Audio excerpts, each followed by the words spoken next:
This is Rydo, and we're back to another stream of MTG Arena. Today is Monday, January 6th.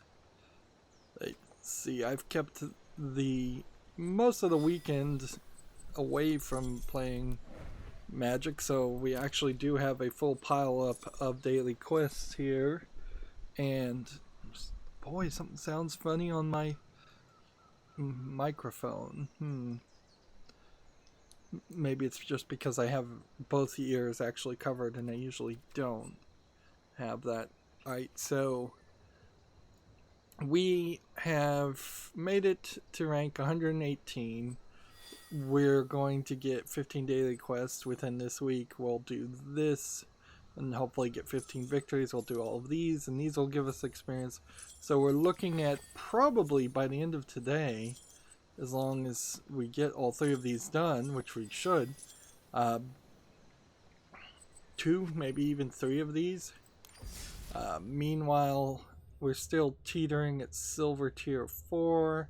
We have 9 days until the rotation ends, so this will be our last week of Throne of Eldraine, and then we start with the next thing. Theros Beyond Death. There's really nothing more to do. Now there's this rank draft Dominaria. So, Dominaria, where does that build in? This set is not legal in standard. So Dominaria must be a particularly old expansion on the arena scale of basically having 2 years into it. There is something about collectible card games in particular where people come in later than they probably should.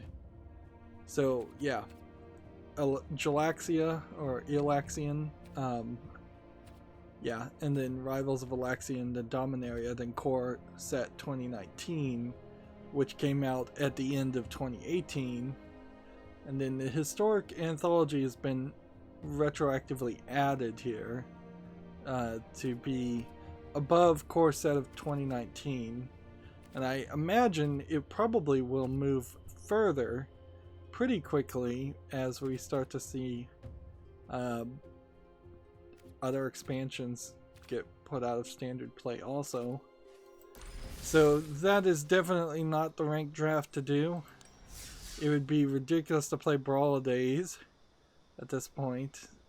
Basically spend $12 for one commander card. So then that just leaves us with, notice how these moved around. We probably shouldn't do that. Green or white spells, green or blue spells, that means we're going to play green. There's no reason to go back and do the standard shakeup. And let's just start by playing a standard game here instead of a standard ranked game, because I really don't trust myself to actually get victories with the green deck. After we play all the green cards that need to be played, we'll move over, I guess, back to the black deck and play ranked and continue to grind it out. Like, yeah, this green deck, if I recall correctly, there's a lot of food tokens and a lot of creatures. I saw a strategy, but I don't remember what the strategy was now.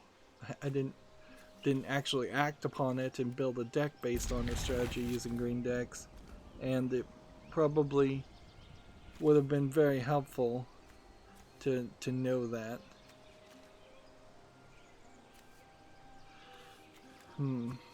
Let's go ahead and put that at the bottom of the deck. So, yeah, over the weekend, just more programming, but it has certainly been past a point where I need to start getting back to recording stuff. I kind of have some footage until February, but falling behind is still falling behind. So, that there really is no justification that can be made. I do want to, at some point around March or after March, shift the pre-recorded Magic Arena episodes to just air on the weekends.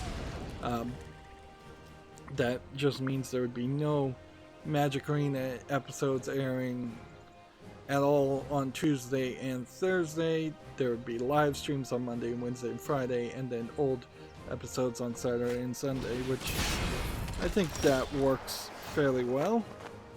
And it opens up another time slot where more notifications could be given out for a third potential game, which I probably need to start thinking about doing, recording a third potential game and getting back to it. As for my programming, I have entered the realm. Last time I talked, I recall I was talking about how I don't really know a good system to make an array of time events and have them easily sorted and easy read. It's funny because I've already set up all the user settings using JavaScript objects, so JSON files, which is the right way to kind of have save files that a program could use if the settings are going to be very varied and not really related to each other. However, since all the events in a Google Calendar are the opposite of that and are actually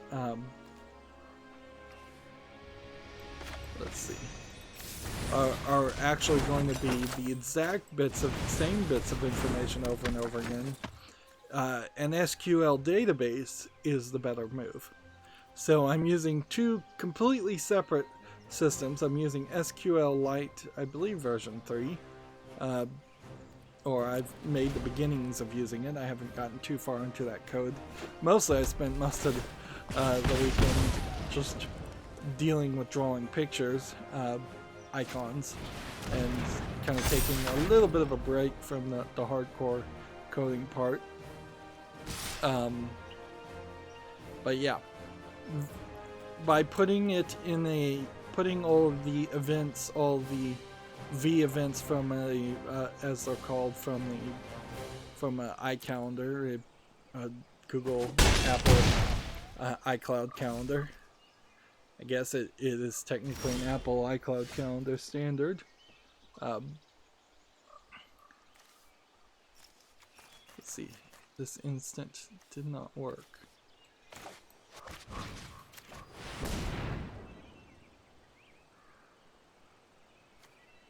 That was dumb. That was dumb. I wish I could undo that.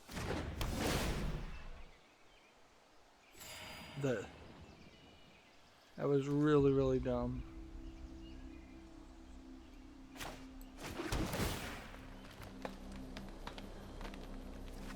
Because I could have put that on the field, then gotten more mana. Instead, I'm going to lose.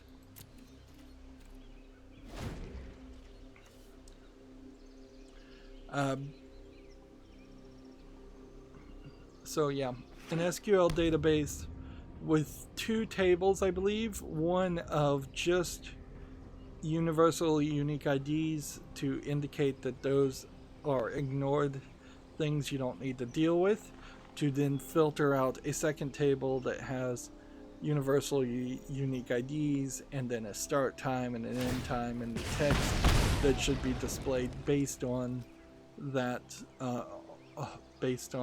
event. Would work very well. It does get into a more complicated, for me, lesser known SQL programming, of which that can be a pain, certainly. Also, decided as part of the just initial setup of it that it would probably be a cool thing, since This is a device that really doesn't have any buttons or inputs as the initial setup. If I have it... Alright, let's do this. Alright, how many can we use? 5 plus that, which would be 6 plus minus 2 should be 4.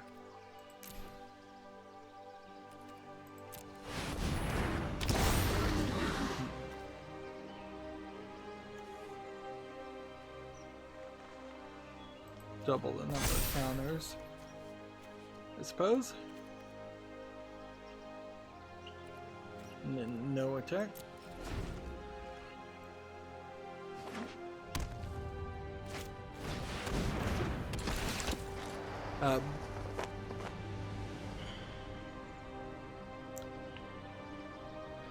So yeah, dealing with an SQL database will be a little bit more difficult. Oh yeah, I was talking about the client. In theory, in the setup, when it's acting as its own Wi-Fi access point, whenever anybody connects to it, it can then detect that and then change the screen to a step 2. Sadly, there really isn't a QR code standard, and that's how this is working, is a QR code to connect to the Wi-Fi. There isn't really a QR code standard that says connect to a Wi-Fi and go to this website. Although I'm still planning on doing a captive DNS portal, so any website they try to go to will just take them to the setup website for that brief interaction to set everything up.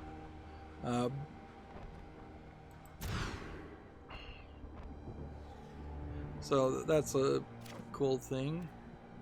I made one of the QR codes, but it doesn't seem like by default in at least my cell phone, when you take a QR code picture, doesn't seem like it really wants to have the password involved as some weird, I guess, security measure. And even though that's totally part of the QR standard to provide the password also, it seems like it doesn't always work, so that sucks. But the instructions on the screen will easily explain all of that away.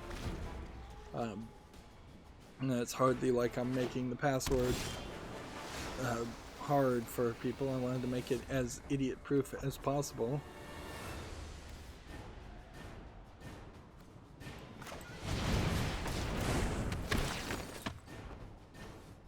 Alright, we'll take another season of the growth.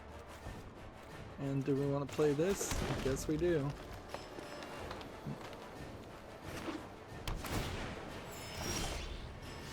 I don't know if I really thought of any more of the programming though. It was kind of more of a laid back, just messing with the art of it. I'm having more difficulty than I care to admit just drawing a low battery lightning bolt. I'm trying to not have, since it's a full screen image, I'm trying to do it using draw line from point X to point X2 and point Y, and XY to XY, X2, XY, Y2 point, like on a graphing calculator, compared to just drawing a lot of the other icons, which are not so much.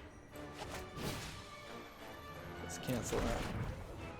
They really aren't so much about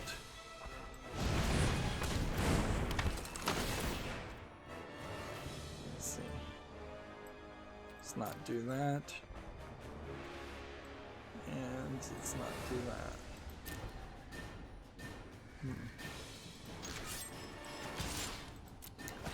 The other icons I just draw by talk. making a long character array or string of just zeros and ones because it's a black and white screen. So I know I noted this somewhere.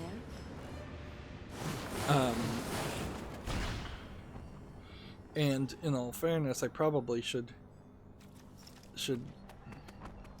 not label them as characters in arrays and relabel them as something else so it takes up less memory. Although, since these are icon images, I can just put them into program memory anyways, and it really won't matter. That is something about embedded design that is kind of weird, is you have this, you have less RAM, and you are doing a lot more with the RAM in particular, because there's an EEPROM chip that you could write data to that, which might be useful, to the library. but probably really isn't, because there's also flash memory on it. So you'd just be better off using the flash memory. Fights a creature. Oh man, I don't want to do that.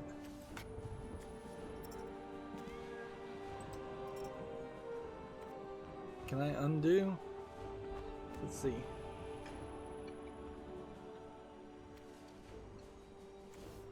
Nope. I screwed up. Cancel.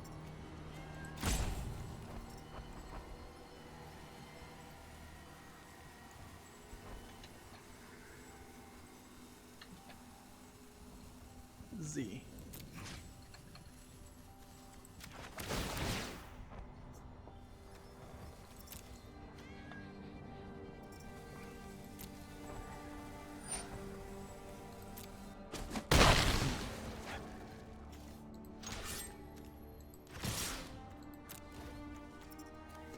So all I can try and do now is make good on that, and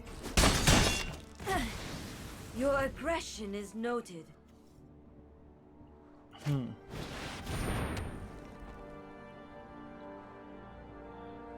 Yeah, there's a lot of weirdness on it, certainly. Having a different kind of RAM that is lost, well, most of the RAM is lost when the device goes to sleep. Some of the RAM, if you label it, there's a much smaller amount of RAM that won't be lost. Unless, I guess, the battery is completely lost, but otherwise you can put things in the electronically erasable, programmable read-only memory, or EEPROM, which, if you put it in EEPROM, there's only so many reads and writes you could do with that, so you'd have to be careful. Actually, I already missed that, so there's no point in doing this.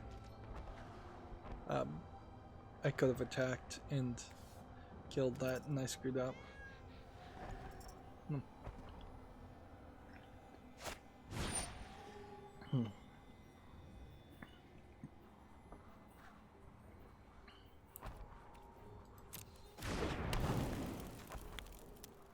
But yeah, I don't know why you really would ever use the EEPROM in this specific device. It would almost have to be some long, like, security certificate or bit of information that you would want to write into it. Something that would never change. And I honestly doubt that any of the stuff on programming has any kind of like security or encryption on it, so that would kind of not make a lot of sense to do that. I imagine if you're trying to do some kind of like cryptographic, I don't know, Bitcoin wallet or something, you might put a security key in the EEPROM there to save save memory, or it might just be a mental thing where things in EEPROM are supposed to be set before you would hand the device to the end user.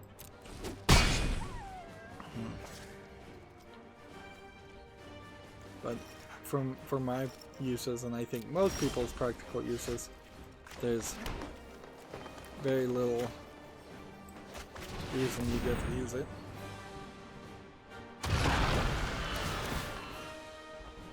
Alright, what do we want now? There you go, season of growth. 3 seasons of growth.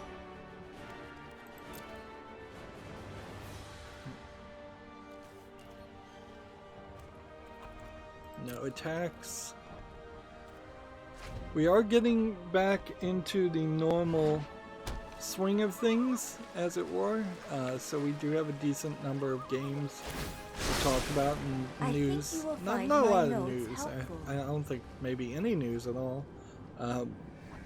Like the Switch, I think, has outsold the Super NES. So good for it. I am getting a little worried as I'm starting to think about maybe getting myself a Switch, which really I don't have time for. A little worried that maybe if I put it off a year or two, we would be very close to a Switch version 2. And that would be something I would want to kind of avoid, is paying a pretty high premium on a brand new Switch, because you can't really trust buying a used one without the screen being scratched or something like that. Like, I really wouldn't be upset about if there was yet another version of the Switch that came out, but if they came out with a completely different, completely compatible device, that would be kind of crazy. I don't know if even Switch fans and Nintendo users would be super happy about that. There are rumors popping up, and I imagine these are rumors that will just pop up and go both directions, that the new Xbox, the Xbox Series X, is significantly more powerful than the PlayStation 5. I imagine there was another rumor at some point in the past few weeks that said the exact opposite. One of the Japanese game company's developers said it was significantly easier to program on the PlayStation 5 in comparison, I think, particularly to the PlayStation 3 and its crazy cell processor, which, no duh.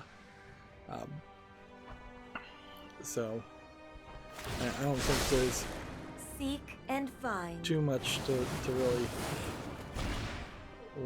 worry about on either ends. I think you'll be perfectly happy with either choice, depending on what you're looking for, and that is going to be the big depending. Each creature in my grave. 1, 2, 3, 4.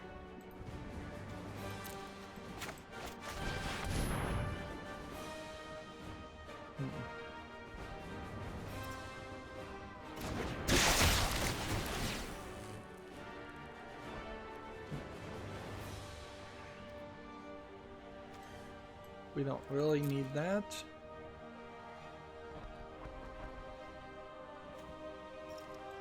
Don't really need that. And really don't need that.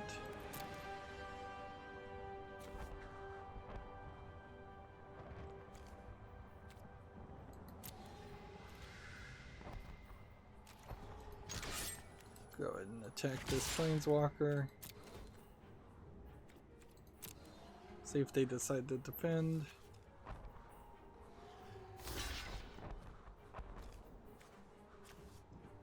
Go ahead and attack this way. See if they decide to play any spells. Nope.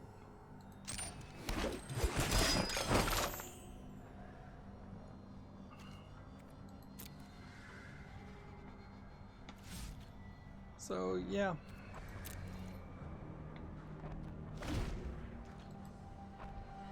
Guess we should start covering the news.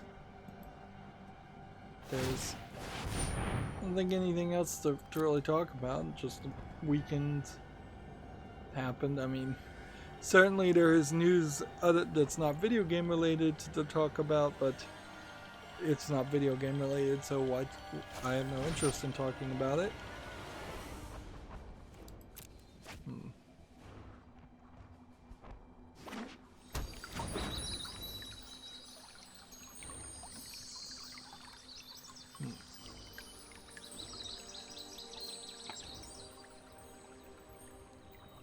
So, come on, decide to start playing. No tail should be discarded. We really probably don't have that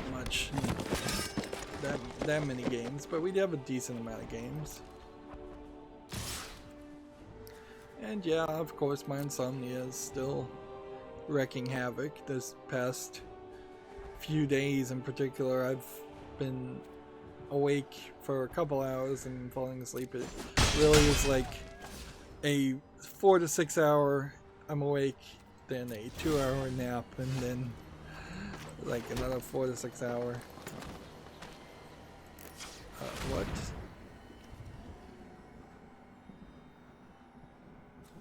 I didn't want that. Can I undo that? Yes, I can. I don't think it matters, but I'll undo it anyways.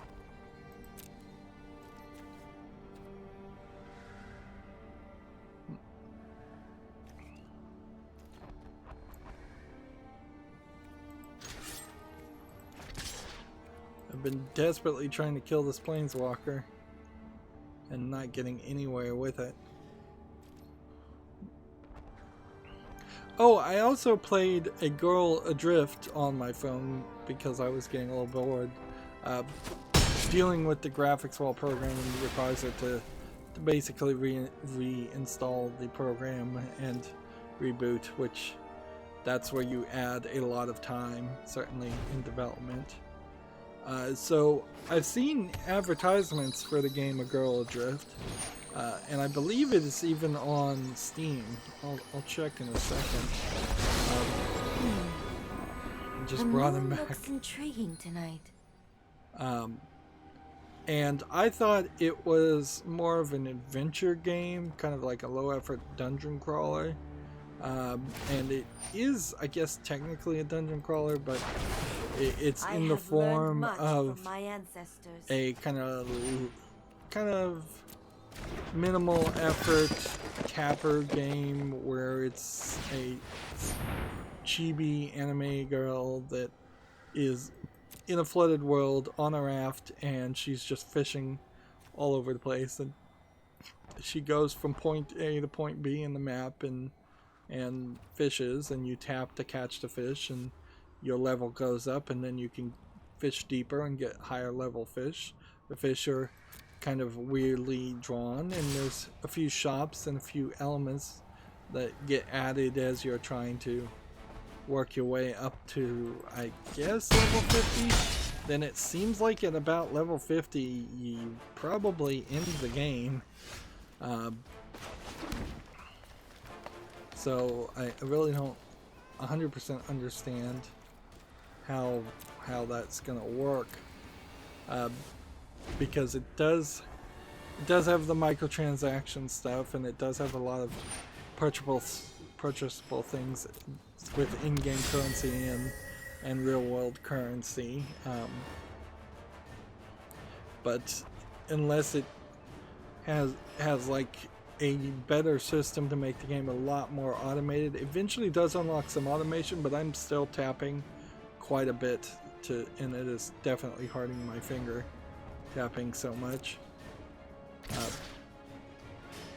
So yeah, it totally feels like a game that would really only last at most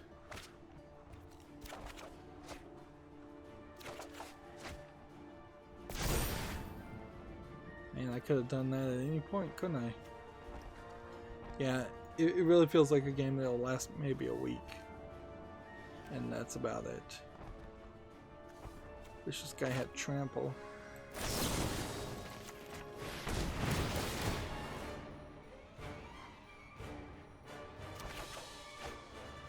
Remember that these have instants on them.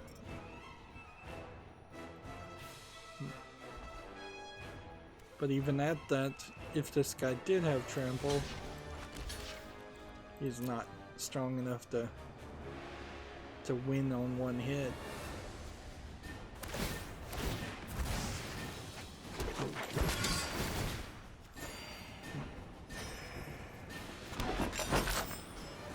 And his oven strategy can just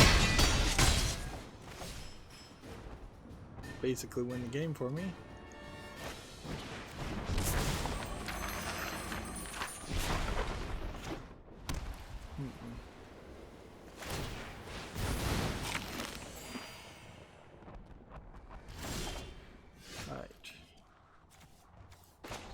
Play this.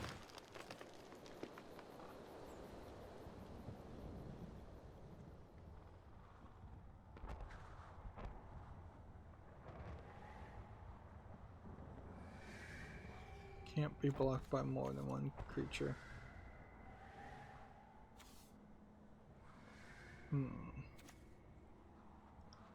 Let me ask this question. If I did this, is this now in the graveyard? Or is this in some side point? Let's wait for this to resolve and then let's see. Because if this is in the graveyard as a creature and playing this, like, is this technically in the graveyard? Doesn't look like it is.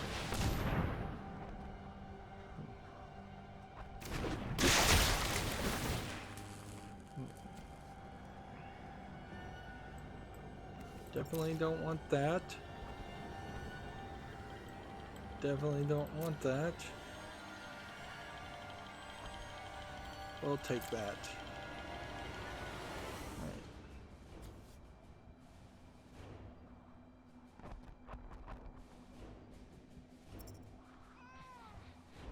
2/2 green wolf token.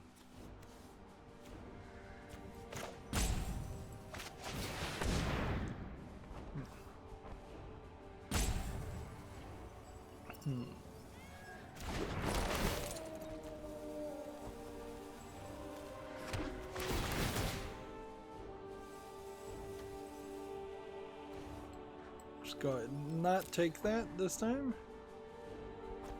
And not take that.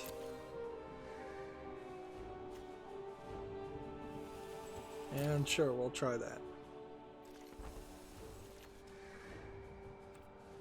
Meanwhile, we kind of have to do no attacks. And we're gonna lose. And we don't have enough mana to even eat a food.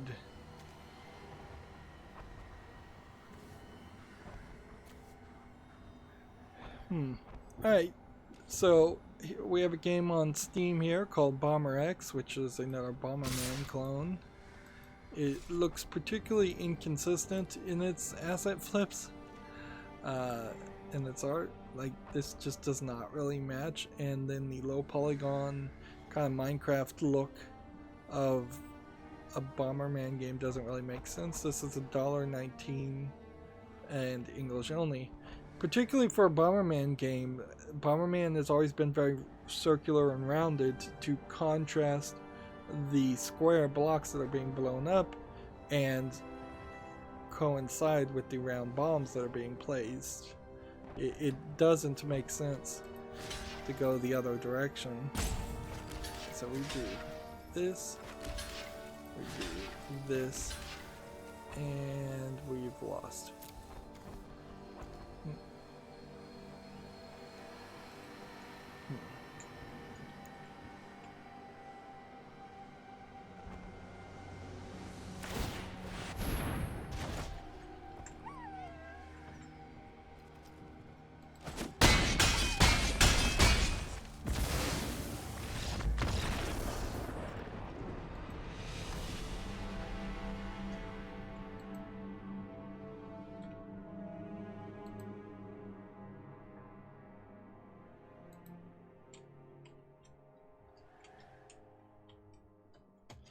And I'm having hard time typing in Girl Adrift, which is the name of that game.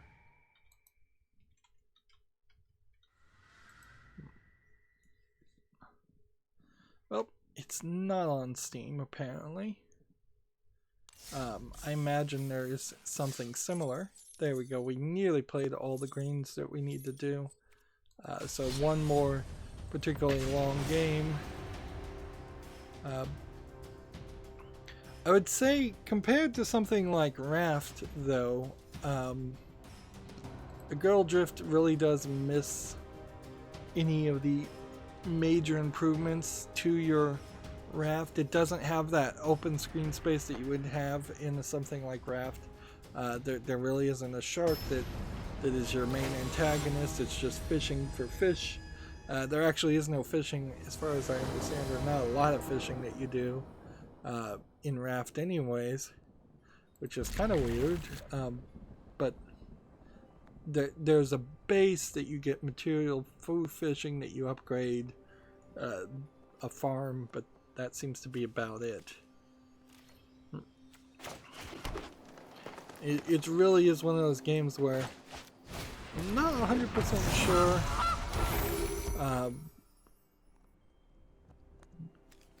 who the target audience is for it. Frankly, it does seem simplistic and silly, like so many other mobile games. It just does not seem like it really has an idea as far as what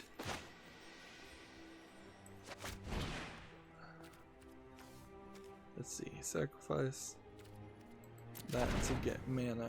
No, I don't think so. Not yet, at least.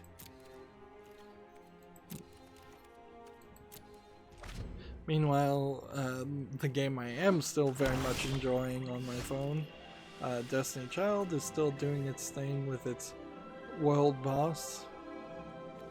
I don't think there's really too much to say beyond that. Oh, this sacrifices food to add mana. Interesting.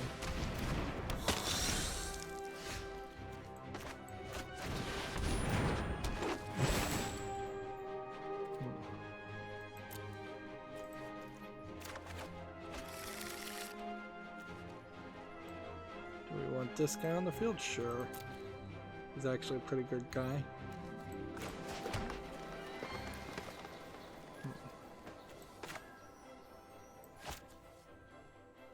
This would need 2 mana to create a food token. So the golden goose is really only useful if you are in a situation with the greens where it does happen a lot, where you just have extra mana at the end of a turn. But you probably would only want 1, maybe 2 copies of Gilded Goose. I'd forgotten we were trying to get victories today. It's like every day you're trying to get victories, so I'd totally forgotten about that part. 3 more green cards and then we'll be done.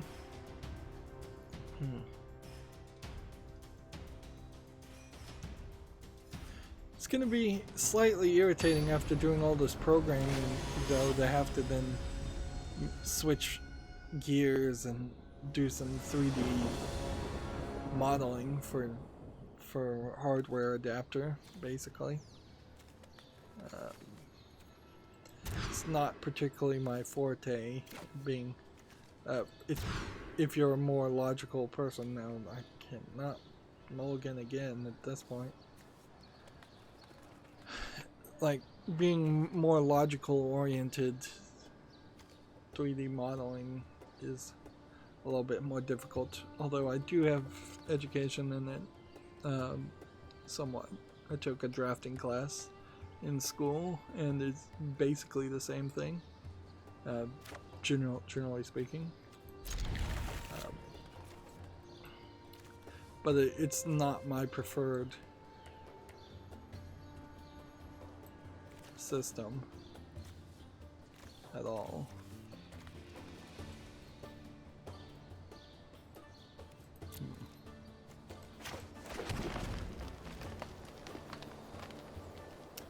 And this being the prototyping phase, there's extra costs that will be incurred because in theory if this device really sells, then I would eventually, like within the first few units sold, invest in buying a 3D printer. Hopefully those first 50 to 100 units aren't the only 50 to 100 units in sales I would ever get.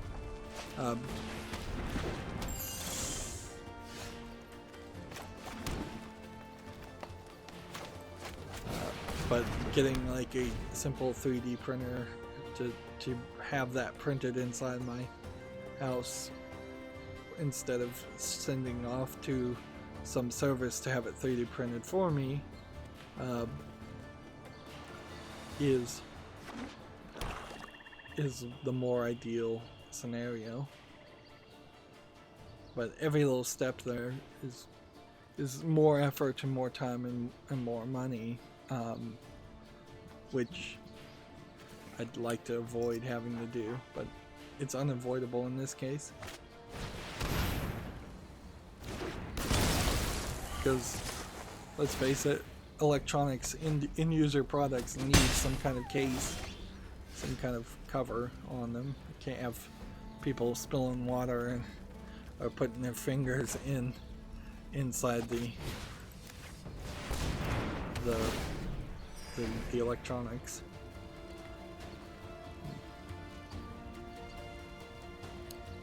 Let's see. Moving on, we have a game on Steam called Finger Tactics, which looks like it's a mobile game that's been ported. Seems like it's a soccer sort of game. You really don't get any good indication of how this actually plays. It's called Flinger, not Finger, come to look at it. So you are just dragging your creatures and flinging them to play like bumper pool, effectively. What a mess I've made. Or air hockey, something similar to that. This is free to play with no in-app purchases, English only, so I guess if you want to try it, it's early access. This is the kind of game that I would say somebody is trying, but they lack the artistic style and the artistic ability. This doesn't feel like this is an extremely low effort game. It just looks like somebody really doesn't have the artistic ability or really much of a game concept here either. This is pretty simplistic. If this was a mobile game, it would get a lot more interest, I imagine, than being on Steam. It probably is on some mobile platform, if I was to guess. Guess I can play that next turn.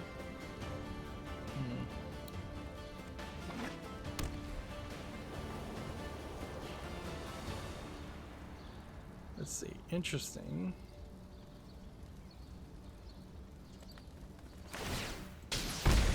Vampirism is a useful trait. We have an article here on Gamatsu for the PC, PS4, and smartphone. Genshin Impact details Clay. So another character is coming to whatever this game is, Genshin Impact. What kind of game is it, though? It's tagged as an RPG. It's due out worldwide in 2020. I almost feel like there is some series of things that are called that have Impact in the name, but I don't think they're games. I feel like maybe there's an anime with Impact in the name, and it might be that it's not really a series at all. Probably isn't.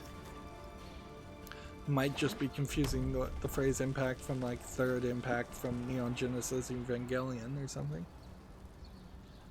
We do have kind of higher amount of Japanese bits of news, so I think that the Japanese are back to work, whereas perhaps the Western people are still like recovering from their New Year's parties.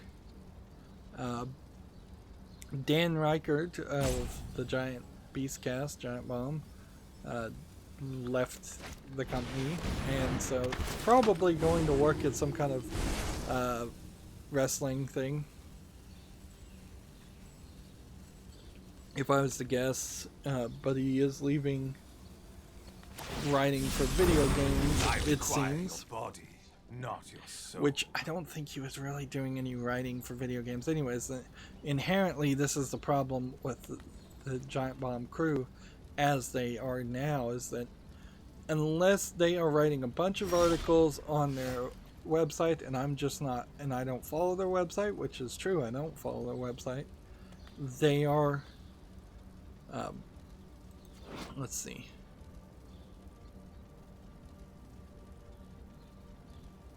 I could swap the equipped here, but then that wouldn't really do anything.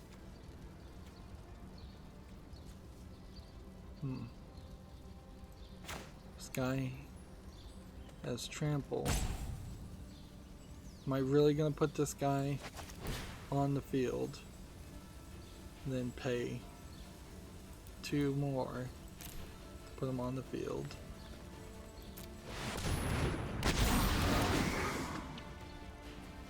And then double the number of counters on them?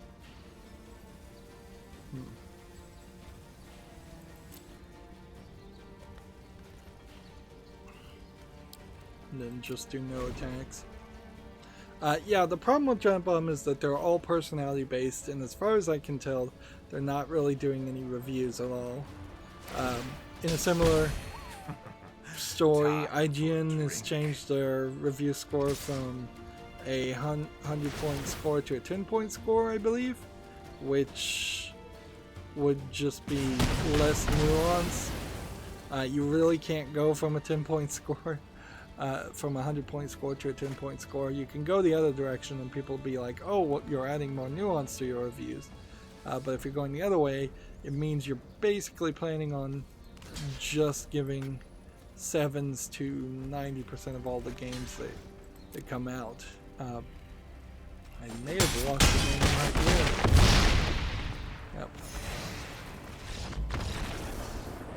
Yep. So then the other problem with Giant Bomb being personality based is a lot of their personalities don't do much, and they've kind of changed, and they've kind of gotten dull and boring ever since, I forget his name, frankly. The guy who was in charge died. Like ever since he died, the entire feel of the business has been completely different, and I've just kind of grown out of it. And I started listening to Giant Bomb at the same time I listened to Tested, and I don't listen to Tested at all, mostly because the main personality there didn't die in Tested, but just left the company and left them with boring characters talking about kind of boring things. They were always probably talking about boring things, but they had a way of making it not sound boring, and now it just sounds boring. Unfortunately, I just don't seem to be able to find a way to pull myself away from listening to their podcasts like on a weekly basis, and that's probably going to be fine, because what I am listening to right now is a bunch of YouTube like radio stations, and I'm going to burn out on all that content in relatively short amount of time, and then I'll be back to video game stuff.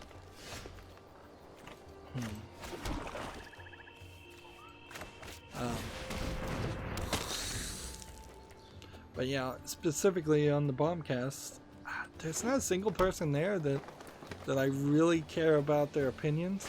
I would say Abby, one of their newest additions, is probably the most interesting opinion out there, because at least her opinions on games, if she has any, are coming from somebody who isn't just saying the same thing over and over again because she hasn't been playing or reviewing games, and she is more of a she's a producer, and she's a unscripted actor with improv comic, so there's something there. Whereas, and she's on the Beastcast, and the Bombcast is just, it's really one, maybe two, maybe three people talking about a game, and they just go on for about 20 minutes, and it really is kind of boiling down to a meeting where they just drone on and talk about a game.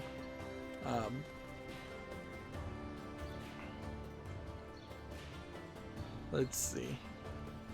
Now, you could, I suppose, get a little conspiratorial. It was Dan Reichard who totally hated Death Stranding and just said it was a piece of poop. I'm filtering that for YouTube.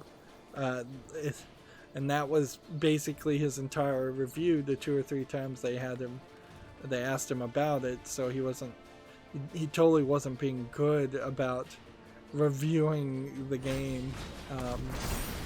Which, yeah. Even if that is your feelings, being more descriptive is kind of your job as a video game reviewer. And I'm not sure at any point Dan Reichard was ever actually required or forced to act as a reviewer, and wasn't just allowed to be his weird personality. And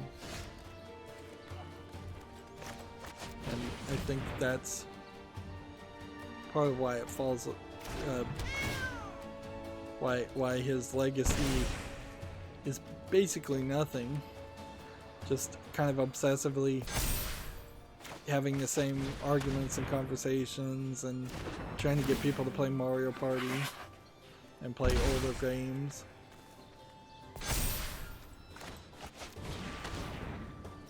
Yeah, I guess what Giant Bomb really should do is they should shake it up, and they should get 1 or 2 people who are just hardcore game reviewers. And they've been moving away from doing game reviews for a while now. I think it's probably time to shake it up and go back to at least 1 reviewer. I probably should have attacked with that, but whatever.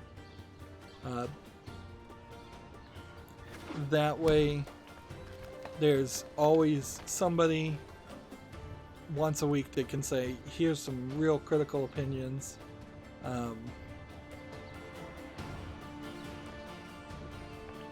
Scoops, I believe was his nickname, was kind of that. But he doesn't work there anymore. And Austin Walker was kind of that. Now, both of them also went into a bunch of SJW stuff, either slightly before or right after, and I believe Scoops was a major player in Gamergate, and I guess maybe that is kind of the problem, is that nobody wants to work with anybody. They've all got to stink of the Gamergate reaction in particular.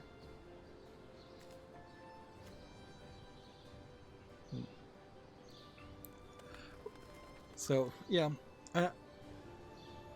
I what I desperately need is to find some new podcast from some new game reviewers that are young, energetic, and actually like talking about what they're talking about. And I've yet to find that. Particularly, I'm running into a lot of people. I'd say the Game Grumps on YouTube are kind of in this position too, where they're doing their job reviewing games, but they're kind of unenthusiastic, and they're trying to go in different directions. Video Game Donkey is too comedic and too infrequent, and so it is probably just time for me to try and find some new people. It seems like every 4 or 5 years I burn out on video game reviewers and podcasts and things, because they either do something to expose themselves as being extremely biased in one way or another, or objectionable in some way, or they just get really, really burnt out and boring. It's not just YouTube burnout, it really is burnout in general on any project. And even my YouTube channel, I can feel a little bit of that, certainly. Like, it's not completely coincidental that I've spent the past month or so not recording content, even if I was working on other things. I really have no excuse to not be playing more games and making more content when I just spent a decent amount of money during the winter sale.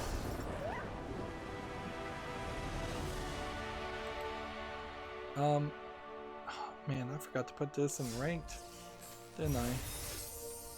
That sucks. That could have been a victory towards ranked. But I guess we could call that a warm-up game.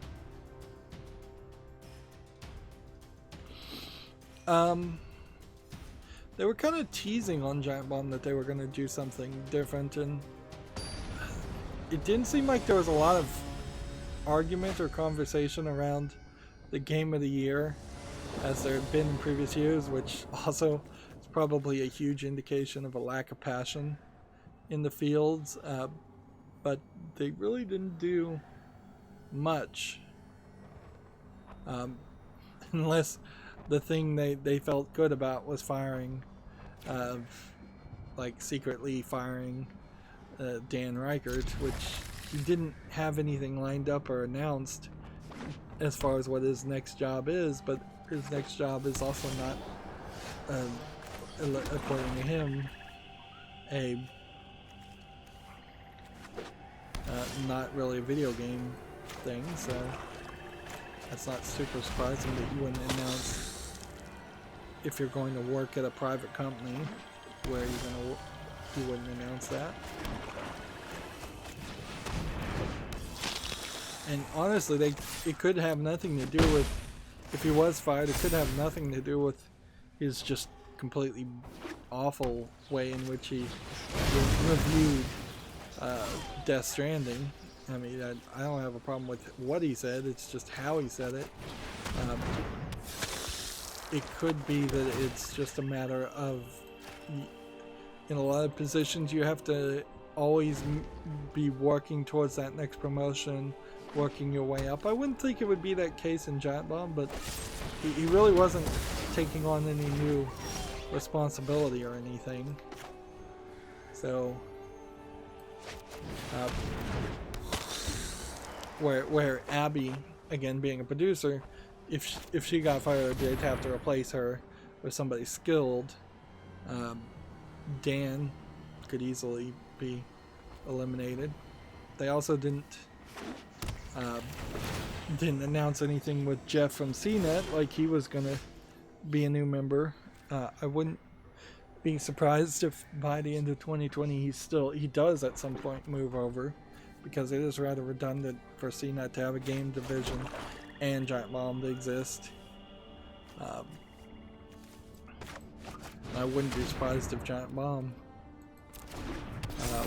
and CNET at some point got merged by some higher up.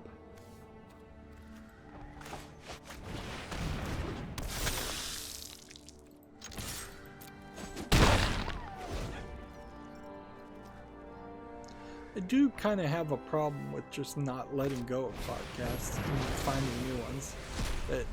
The new ones is the problem. If there were new ones I found, if there was a recommendation engine as decent as even YouTube's recommendation engine, I would find new ones and I would get rid of the old ones. But that just doesn't happen. Anyways, I feel like I'm kind of rambling at this point. We have a Gamatsu article here. Ni no Kuni anime movie is coming to Netflix on January 16th. Two average teens go on a magical quest to save the life of their best friend. So this doesn't seem like these are the same characters. And frankly, these don't even really look like they are the age group of the main character from Ni no Kuni 1.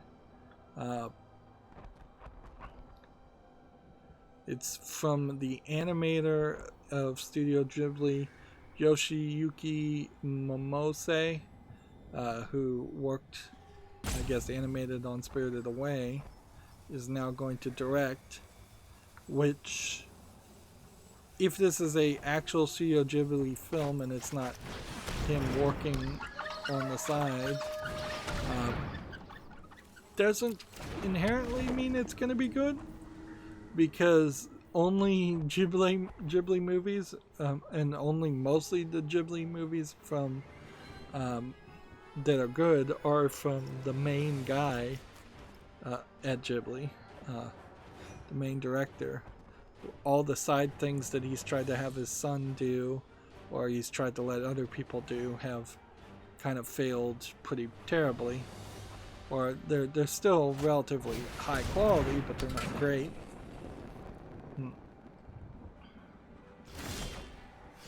Let's see. I don't know if there's really anything super interesting to say beyond that, though, about it. It's a anime based on a video game. We probably should see more of those, and if it would open the door to more video game based properties that are good showing up on Netflix, that's not a terrible move.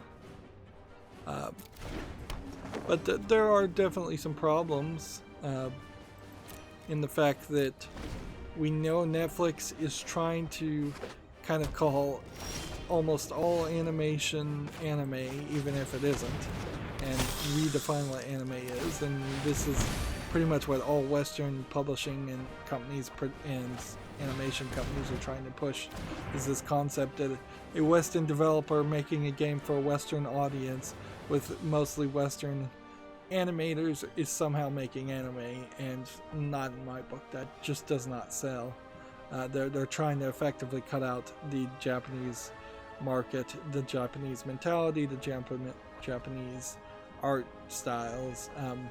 And if this was allowed to go on, what Netflix would be calling anime would look a lot like Teen Titans Go or something like that. And so that's a cynical approach to it. Netflix really hasn't been the greatest of curators as far as anime content. They've kind of tried, but they've mostly failed. Even though they got Neon Genesis and they redid that, it's really not like this is that they've done a great job. And I haven't even watched anything on Netflix in probably 3 or 4 months, including the Witcher series, which I probably should go and watch that, but I'm not super interested in doing that at the moment. I'll eventually get around to it. I feel like there's a high chance and a high risk of, if Netflix started greenlighting a bunch of animated things. This sucks. How in the world did that happen?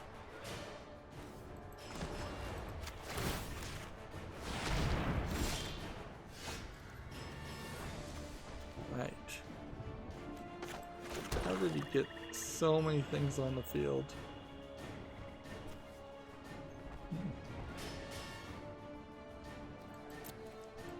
I'm gonna just attack.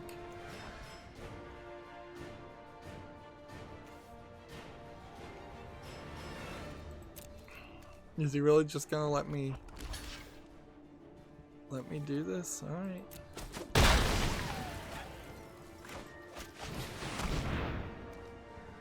See, the crazy thing here too is that if I had gotten Bola Citadel at any point,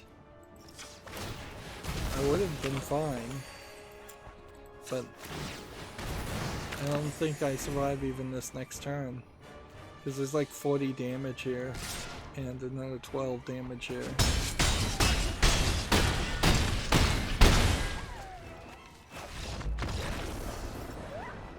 Yeah, it could be a significant distraction, certainly, to a lot of game developers, both in the East and the West, if they started making games specifically just as a movie pitch or a TV show series pitch for Netflix. The Uncharted series in particular is kind of a great example of that, because the Uncharted series really does feel like, whether it was intended to be this way originally or not, it totally feels like a Indiana Jones style adventure movie pitch that just happened to be made in game form. And the movies for Uncharted have been like in production hell for years, with little to no progress actually being made. So I think you could see a lot of people accidentally spending way too much energy and money trying to make a game that's effectively not good, to pitch it as a movie that it might be good as a movie, but it didn't get the audience in the first place. In all seriousness, if you were going to make a movie based on a video game, you would want to make it on something that is historical and proven itself. So it totally would make sense to make a Super Mario Brothers movie right now, or Super Mario 64 movie right now. You could go through Super Mario World, Super Mario Brothers 2, Super Mario Brothers 3. Like, you could make little animated kid-friendly shorts on all of those pretty easily with very little risk. Even the Sonic movie, for as ugly as it looks, does make sense from that perspective. It is a proven series of games that people are at least aware of, whether they like them or not. Whereas something like the Assassin's Creed movie, even though there were many iterations of the Assassin's Creed games, really never proved itself to be that super popular that it deserved a movie. And then what they did to it to change everything was totally crazy. And that would not be any different in an anime form factor either. You'd almost certainly have something like the anime Wolverine series, where it just gets more Japanese focused and more bloody and more violent and more sex and nudity than what you would expect or want from a Marvel property. Yeah, Wolverine is Marvel, I believe. And I cannot do anything. So I'm just messed up on land. Probably should have mulliganed the third time. Go ahead and block with this.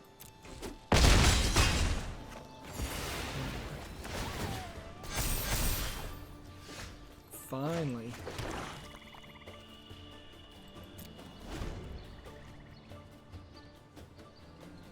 Yeah. I would say possibly some of the more niche things, like the Alice Madness Return series, probably would do fine as an anime because it's already crazy and wild in the first place, or the Alice, American McGee's Alice original game. That would probably work well. It would probably work better telling a story, which is what I think they're more focused on anyways.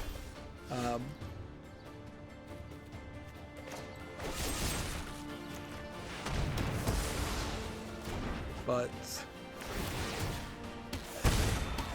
that would be about it. Like, Hellblade's Sesuna's Sacrifice probably would work fine as a movie. The most recent God of War would probably work fine as a movie. Some of the bad games like Remember Me probably would work fine better as a movie. But a lot of the major successful ones probably won't work that well. In part, I would say because the elements that are good about many games are not the story. It's not like video game is well known for good writing. At best, it gets decent writing. Like the Portal series, even like my favorite series, would probably not be any better as a movie. If you just watch the entire story of Portal 1 and Portal 2 as a movie. And if you wanted to do that, frankly, you could already do that on YouTube as just a cutscene collection or quick play or long play. Like you could do it on my channel literally right now. Just look up the playlist of Portal 1 and Portal 2 and you get the story right then. There's no reason to reanimate that.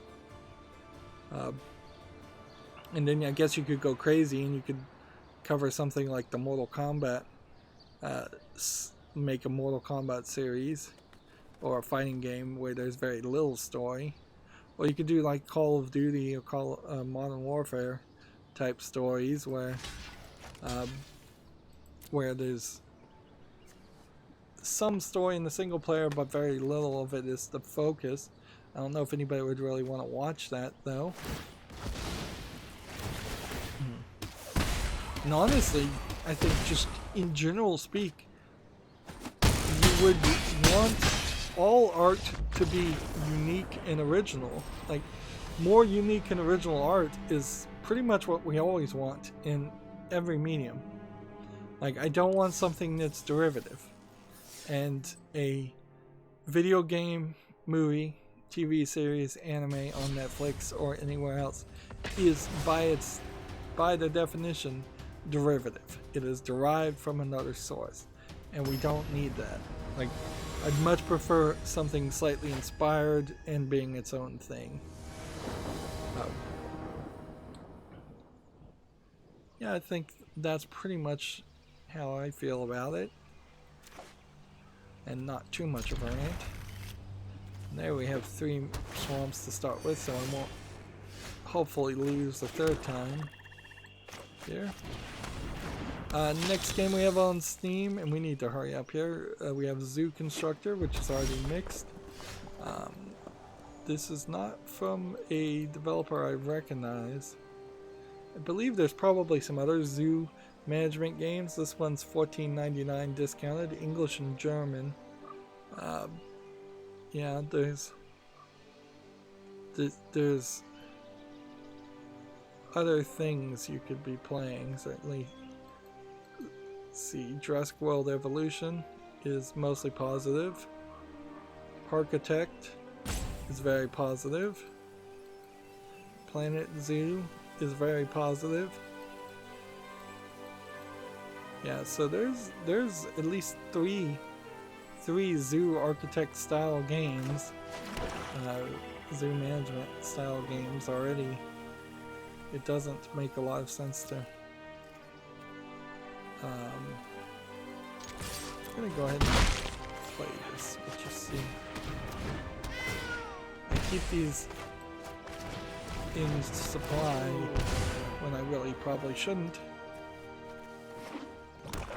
Let's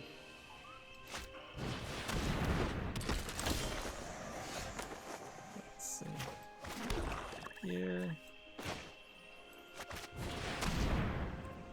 Black.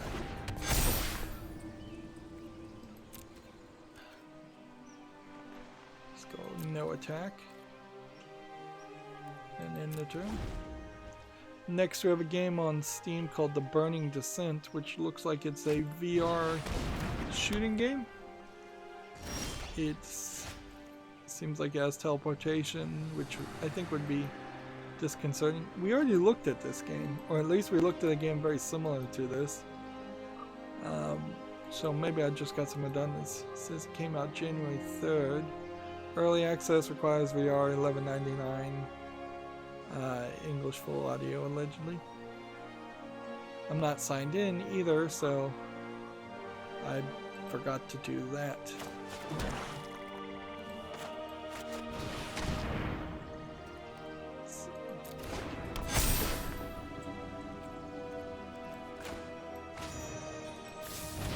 Draw another card.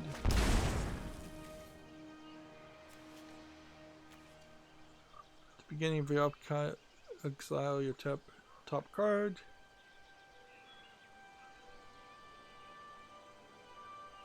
Does 1 damage to the opponent.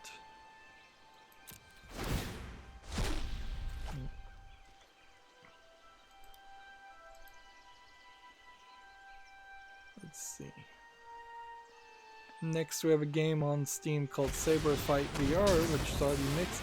Some of these games, certainly, if I was just waiting a week or so, I would already see the general feeling on some of the games, but a lot of games also don't get reviewed at all, even 6 months later. A VR game where you play with a lightsaber, in theory, looks like an interesting idea.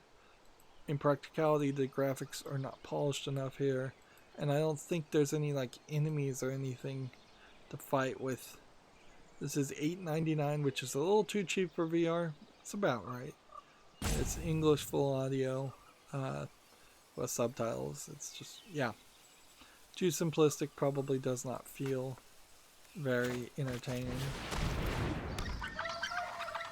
Let's put this on the field and this on the field, and this guy has that card and no attack. All I need is 1 Vindictive Vampire and this on the field, and I could probably win in the next turn, maybe 2.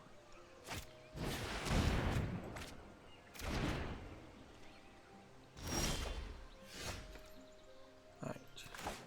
So we play this, we don't play this, because we're going to play this instead. Play this. Play this. Do this. Do this. This. How far do we want to go with this? Probably not any further than that. I wouldn't want to sacrifice 3 of my guys. So that got me 2 pips up, where I was 2 pips down, but we still are teetering between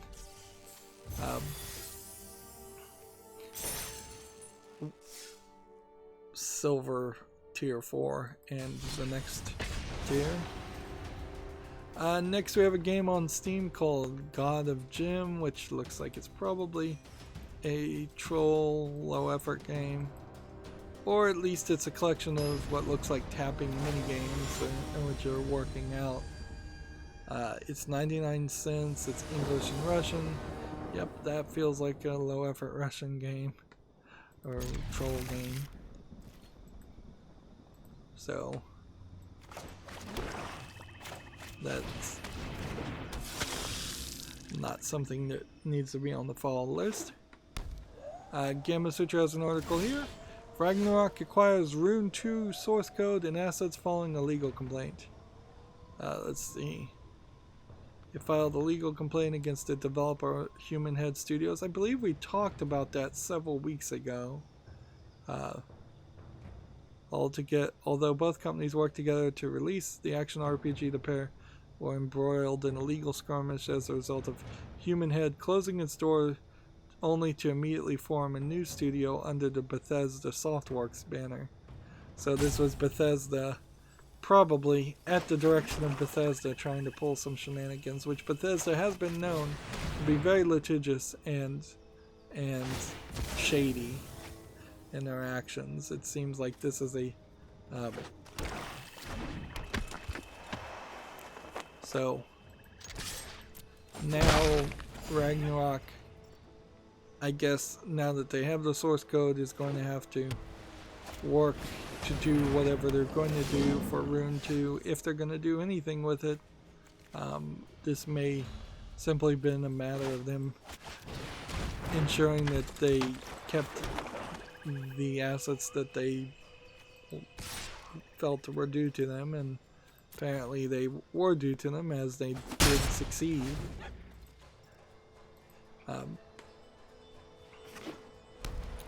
It really does kind of show one of the major flaws in capitalism, is that it really isn't just a buyer beware, it's like everyone beware, even your partners beware, businesses beware, everybody beware, because all kinds of shenanigans happen all over the place, and half the time it's probably not even due to malicious intent, it's just people doing crazy things and not doing the things that they agree to, or the things that they should do morally.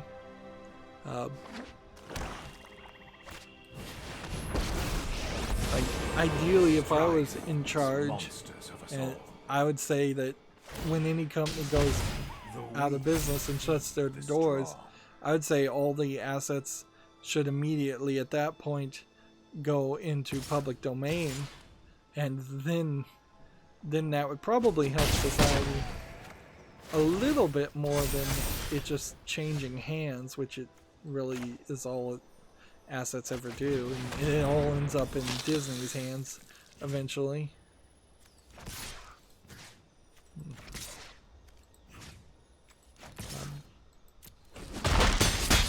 We all make sacrifices. Let's see. Next we have a game on Steam called To the Sea, the Courier, which you don't really need a subtitle on a game that hasn't even been established yet. This looks like a Chinese kind of low effort top-down twin stick shooter game, although it is all over the place with asset flips, and it really just looks like a bunch of screenshots from several different games. It's early access, $5.94, English and Chinese. Who would have guessed? Yep. So, not a product not needing to be under consideration. Which, I think that's a lot of the games to that in the past week, over the weekend.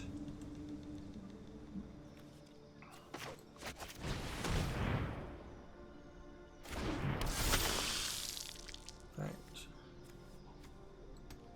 I'm gonna go ahead and attack with this, and attack with this.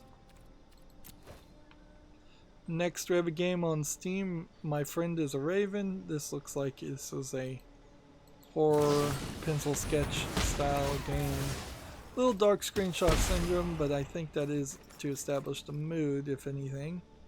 It's free, so the price is right. Third party EULA, I don't know why. English, full audio. What looks like...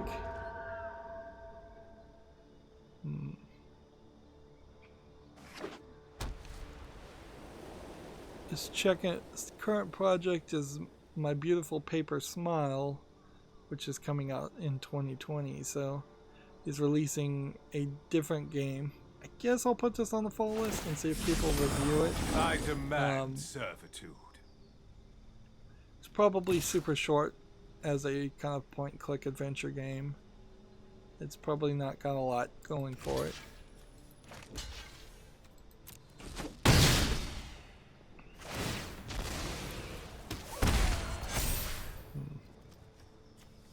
But yeah, that might very well be the only interesting game we even see today. Recklessness and fear are the seeds Still can of definitely disaster. feel that it's in that beginning of the Lies year beyond slump. vision. If I play this, I will just bring back this and this. Is there any 3 mana thing I can do? No.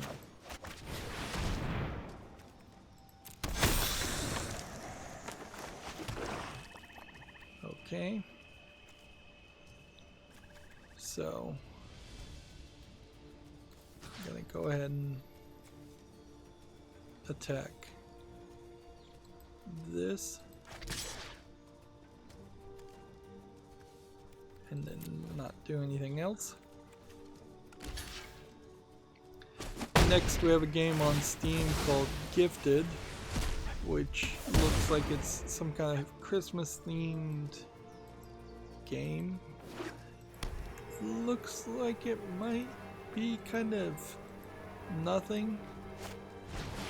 Yeah, it says it's a technical prototype. It's a third-person single-player and couch co-op role-playing social economic simulation and village building game, which means it's pretty much nothing. It's free, English only. Yeah, I imagine you can do very little, and you just walk around and kind of decorate the environment.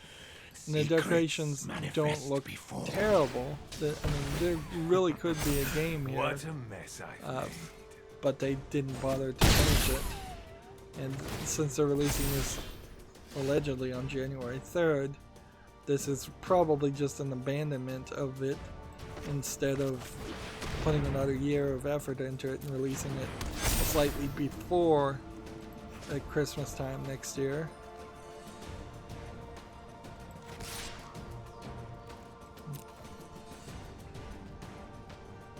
So yeah, I don't see a reason to put that on the fall list.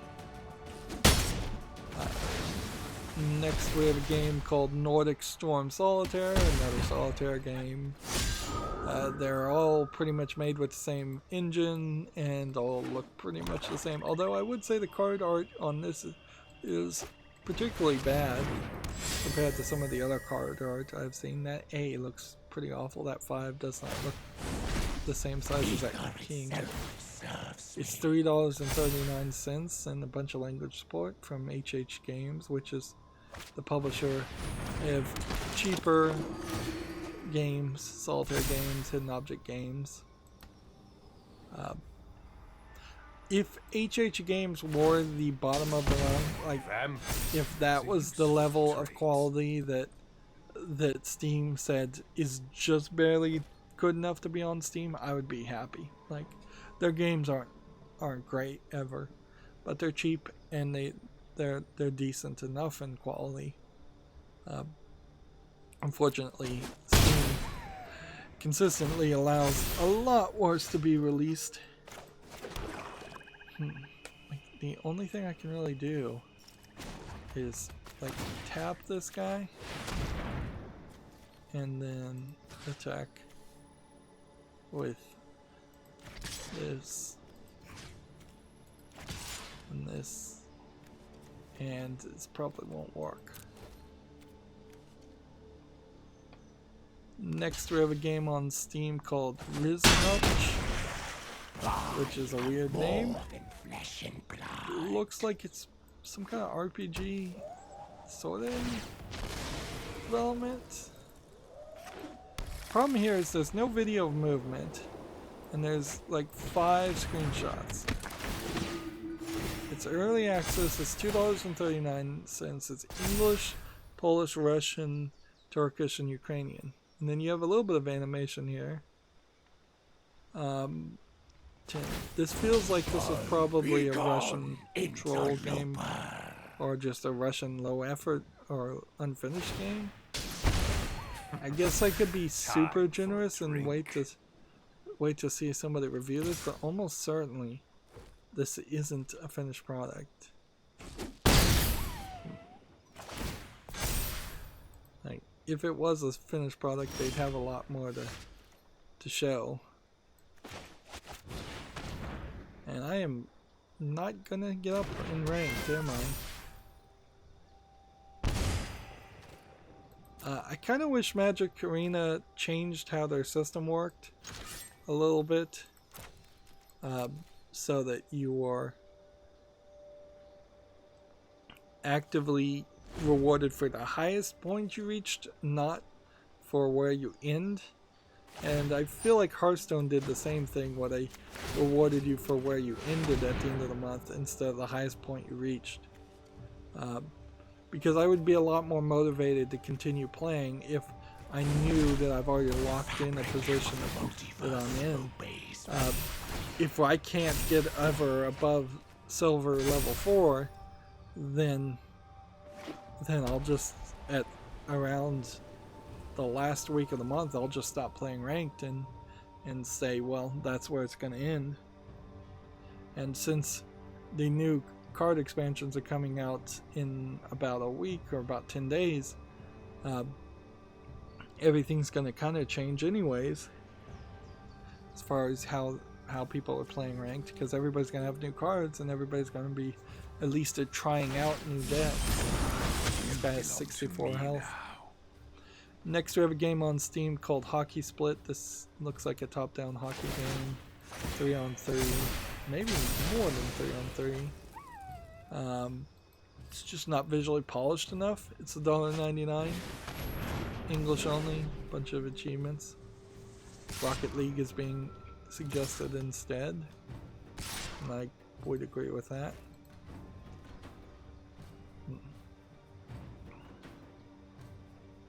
Well, let's go ahead and just block and kill creatures. Let's see. Next we have a game that's just a bunch of Asian characters. It looks like it is some kind of war simulating, maybe from a mobile game from the looks of those graphics. It seems like you have some interesting art style that you don't get to see enough of, in my opinion, although it does seem like this is not really consistent art. And then a lot of stuff here, so this does definitely feel like a mobile game. It seems like the fashion also changes based on the regions you're in, but the actual gameplay looks particularly boring. Doesn't really matter. English is not supported. It's $8.54 and it's Chinese only. Which I guess I have to applaud them for not making a Chinese only game that is just yet another Chinese game focused around ancient feudal China and ancient feudal Chinese characters. Putting it in a more global perspective with different characters, different fashion is interesting, although it is also exactly the opposite of what the Chinese government wants. They want every single thing to be a celebration and reinforcement and propaganda of a traditional Chinese culture that is not really even, in my opinion, in line with what actual Chinese culture is. It would be the equivalent if people in the United States still were promoting TVs and movies and books about everybody being dressed as pilgrims and acting under the puritanical religious motivations that pilgrims had.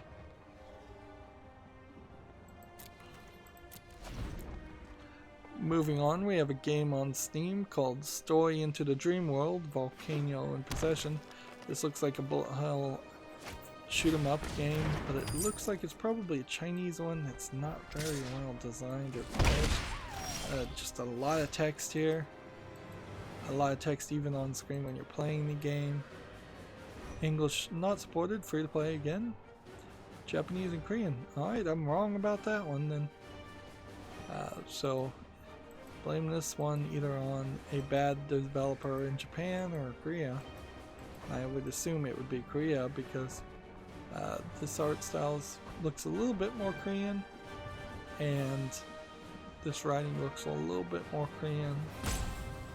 But I would have a hard time telling the difference between Korean writing and Japanese or Chinese writing.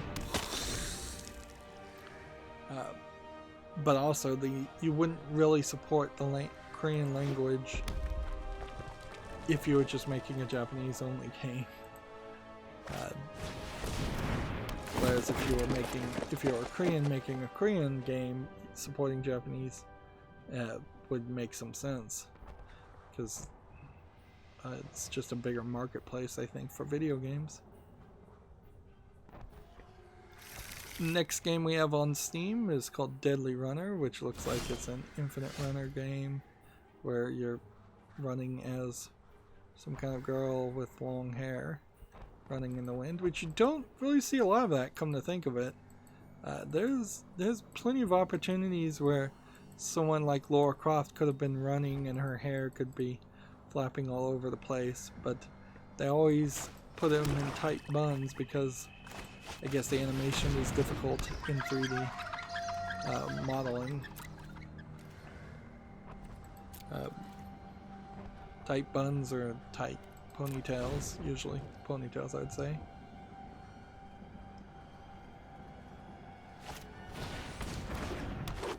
Even in Bayonetta, which, by the way, Bayonetta came to the Xbox 360 10 years ago today, like, her entire hair effects really did not ever involve her hair flapping around as much as it probably should, considering how she was moving super fast and dashing all over the place. The irony here, though, is I may go back and look at some games and realize actually it does flap around, and I've just not been paying attention. I think that's very possible.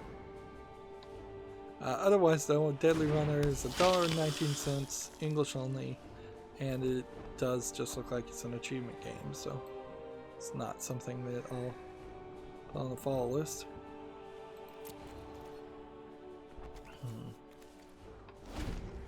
Next, we have a game on Steam called Ashes 2, which looks like it is a shelter simulation game.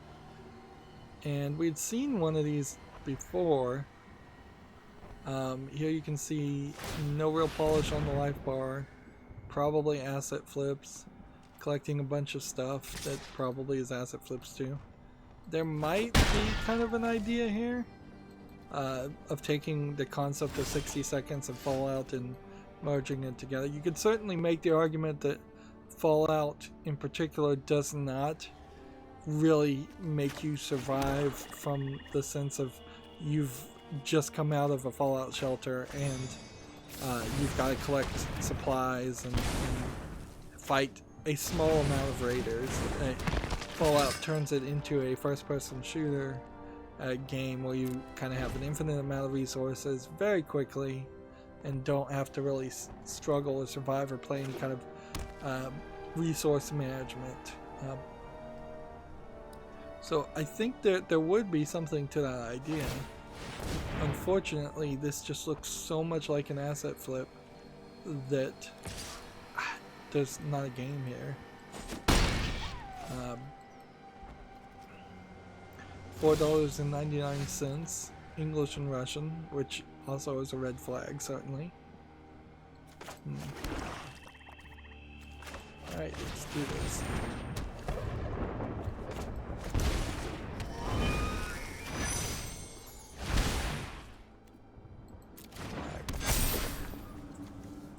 Alright. Next. I've got to attack with this.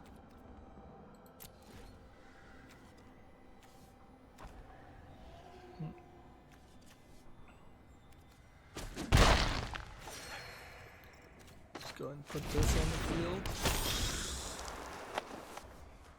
If he can get 2 damage done to me, then he's won. And I think he can, because he can just spend 3 mana, make that unblockable, and there's nothing I can do. Like, I don't have enough on the field. It was going to get him to 6 anyways. I have no chance.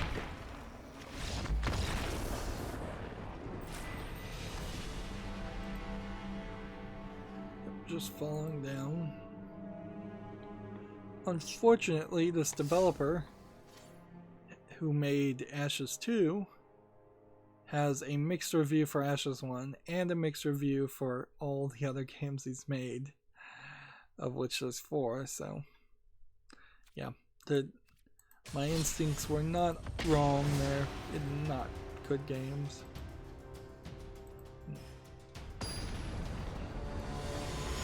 Let's see. Next we have a game on Steam called Summer Game Heroes. This looks kind of like almost a Wii Sports that's not on the Wii. It kind of doesn't look like there's anything wrong here. Although each one of these mini games might play terribly and might be kind of nothing. They might be something. It's free, but then it's $12.99 for the full version as DLC. It's got 11 achievements. It's got a bunch of language support. I'm gonna put this on the fall list and see what reviewers have to say about it, because you know, it doesn't look terrible. I suspect as we approach the next Olympics, we will start to see more and more Olympic style games come out, and there's probably going to be at least one actual good Olympics game that comes out, but I wouldn't guarantee it, frankly. We may see dozens upon dozens of things come out and then they turn out to all be terrible. Next we have a game on Steam called Wild Island, which I think is probably a Chinese strategy RPG, maybe a Japanese one. English is not supported, it's $2.99 in Chinese only. It's not 16:9 and it's not full screen if you take a look there.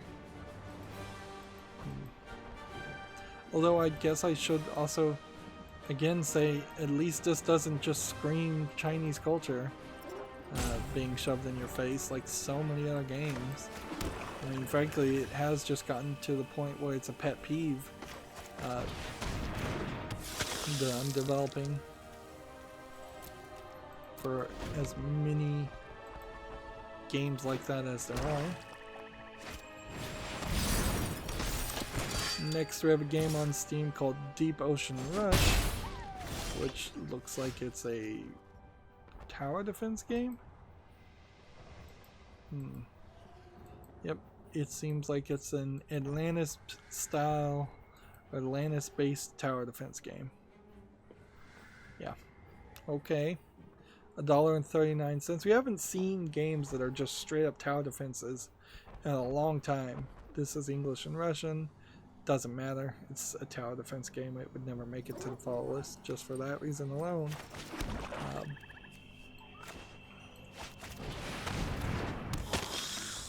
I guess the question really is, perhaps Valve really has stopped tower defense games from being improved. But if that is the case, that's like the only thing I have seen that would have been actually, as a category of games, completely banned, whereas everything else seems like it is totally allowed.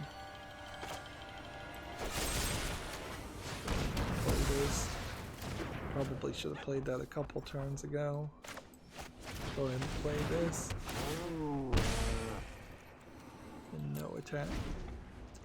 Next we have a game on Steam called Wear Rope, which is effectively Flappy Bird, but it's using the gold ring and a wire like you would do on a carnival game. It looks incredibly low effort and asset flippy. Well, maybe not even asset flippy, just low effort single screen Unity type game. They want $30 for this game. Ridiculously expensive. Ridiculously expensive. I guess they're hoping one sucker will buy it and that will recover the 2 hours they used to put it together. Which is exactly what it looks like, is that it took only about 2 hours. Next we have a game on Steam called Push Sticks, which I would like to do a puzzle game based on this. Usually this is a parking puzzle game. The question, I guess, is the price and how many puzzles there are here. And frankly, this would be one of those puzzle games I'd only spotlight for a very brief amount of time. Again, this is $30. I think it's probably from the same developer. And it's English only. Let's look at this developer. No. It's not the same developer, but almost certainly it's the same entity. You don't have randomly two people decide to put low effort games on sale for $30 and on the same day. Somebody is pulling some shenanigans here.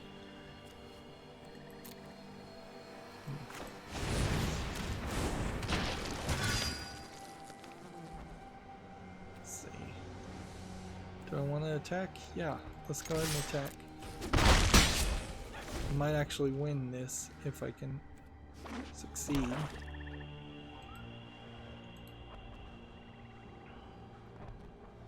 Let's see. Next we have a game with just a bunch of Asian characters. Looks like it's a low effort RPG maker if I was to guess. Probably Chinese. It really doesn't look like it's much of even an RPG game. English not supported, 99 cents at least. Chinese only. And yeah, we certainly are getting a lot of that.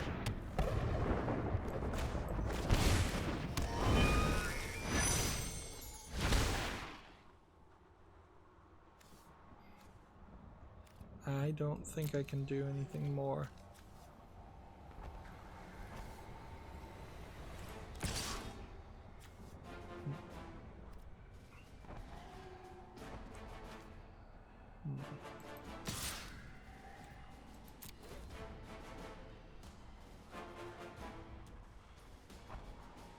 So I'm just trying to do a little bit more damage. Can't attack for some reason. He's played something. Something here changes the cost.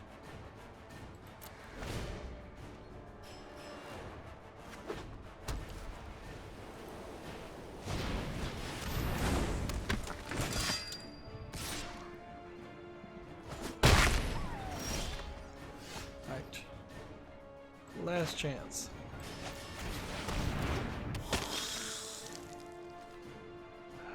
Wish I could undo that. Can we undo that? No.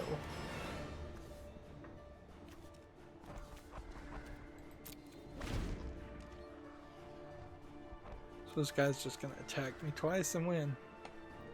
Well, Open Critic has an article here. Twitch is giving away 10 free games this month, which is interesting.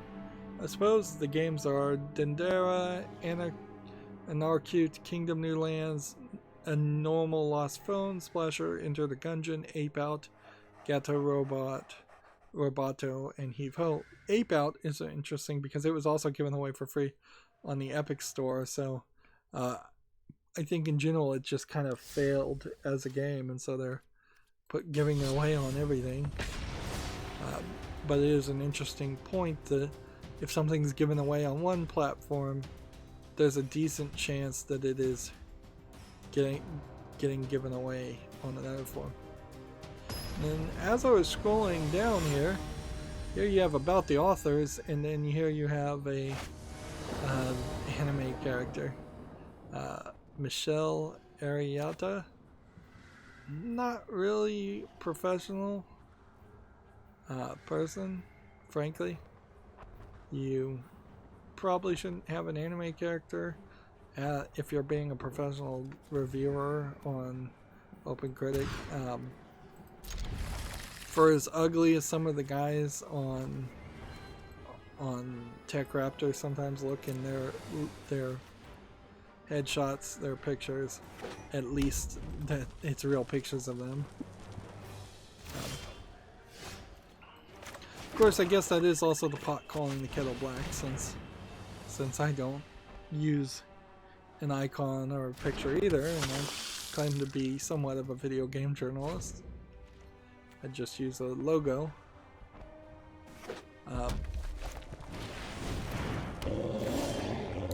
But I think the argument could probably be made. There's a difference between depicting yourself, not depicting yourself, and depicting yourself as something completely different from what you are in a professional environment. Of course, plenty of other YouTubers do it too. And they do have cartoon versions of themselves. So maybe I just don't know what I'm talking about. Or maybe I'm on the wrong side of history with that one.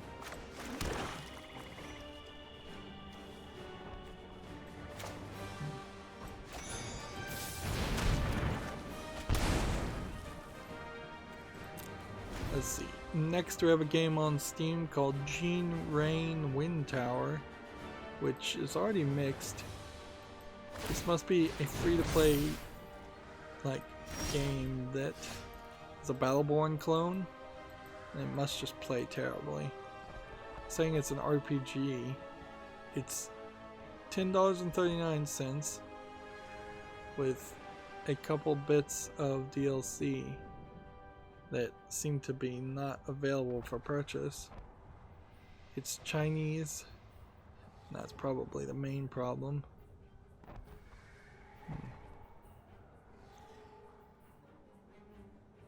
Yeah. I would assume that it's not very good from the mixed reviews, and for that reason I'm not going to bother to try to put it on the follow list.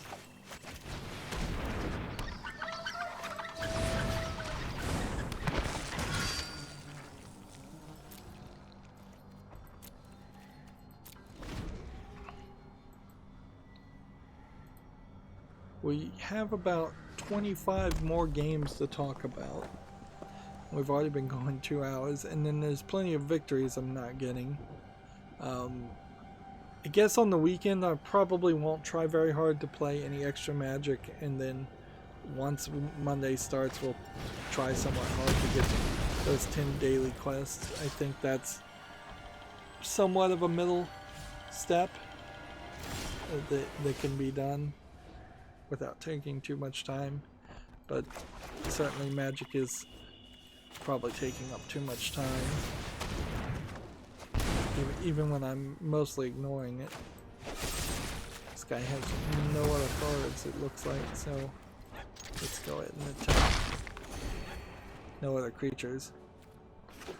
Next we have a game on Steam, this couple Asian characters called Shin Shan, which looks like some kind of card game, but the art that's being shown on the card is not being depicted right at all. Look how some of these cards are super wide and some of these are super thin, and it looks like this card art is probably been either developed for a completely different game or just stolen straight up.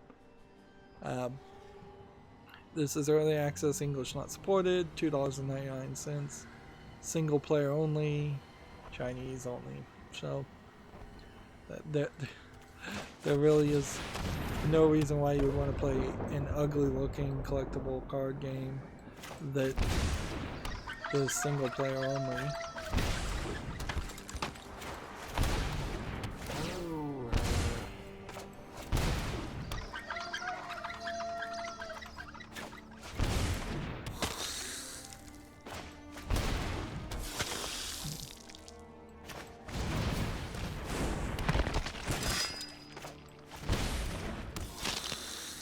Okay, we've got 7, 8 to this. I think we'll just leave this at where it is, and then no attacks, I guess. Well, I could attack, it doesn't even really matter.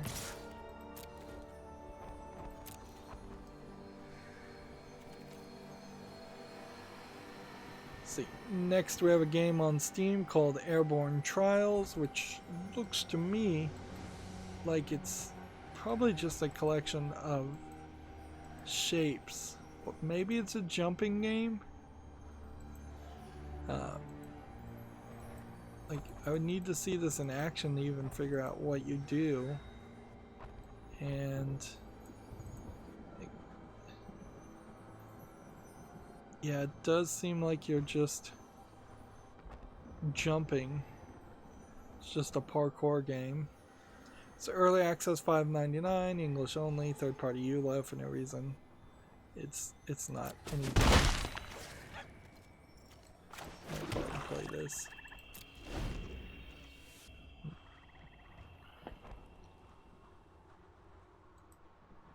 Yeah, pretty much all the games we've seen today are that same story. It's nothing. This guy's gonna take a while to play. We have a game on Steam called Later, which seems to be a platforming puzzle game, kind of like Limbo with some light elements. And maybe there's something here? This is one of those games that might be good to play and might not be. It's $6.99. It's English only. I'd probably want to play Inside, the sequel from the same developers as Limbo first, but I'll put this on the follow list and we'll see.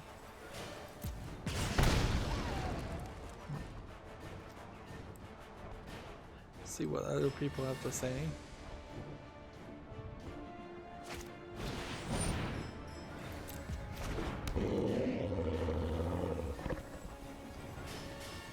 I can't activate this to tap this. So if he can do 4 more damage.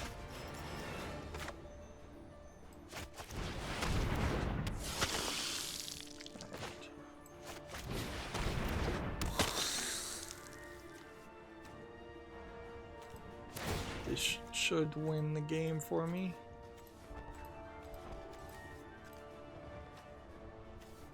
If it doesn't, I'm out of luck.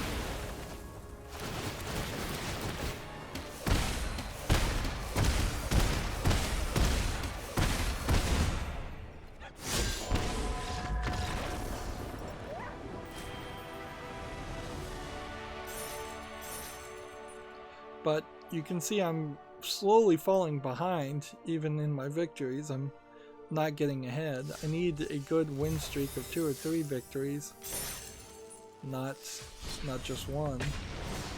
Some quick disconnects or something like that. Next we have a game on Steam, Labyrinth of the World, the Wild Side Collector's Edition. This is a hidden object game from Big Fun Games, obviously, because it has Collector's Edition at the end. And yeah, they all look the same. $12.59, English only. Nothing really more needs to be said about it. It really does feel like hidden object fans are the original video game whales at this point, though. It seems like there are some people out there that just play hidden object games non-stop, a new one every week, and don't mind spending a significant amount of money to see that goal accomplished.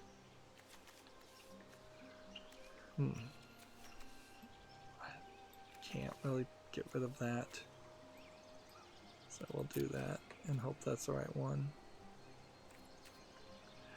Next we have a game on Steam called Forest Woodman, which looks like it's a Duke Nukem clone, except for it's in a forest.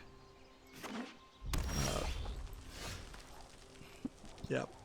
I don't know what else you can say. It looks kind of like what an early 90s attempt at doing Doom or Wolfenstein 3D would be. $2.54, English and Russian. So yeah, just another weird low effort Russian game. And we're certainly getting a lot of those.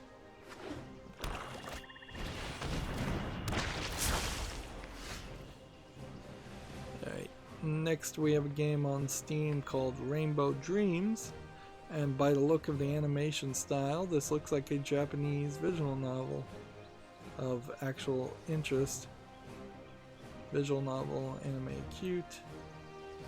Got an anime girl, another anime girl, an anime spider girl. Some of these secondary characters look a little bit less visually polished on their drawing. This is $9.99, which is a little expensive, a little cheap. But then there is a deluxe edition for $22.47. And it's English only without full audio. That seems a little weird. And I haven't heard of Epic Works or Top Hat Studios.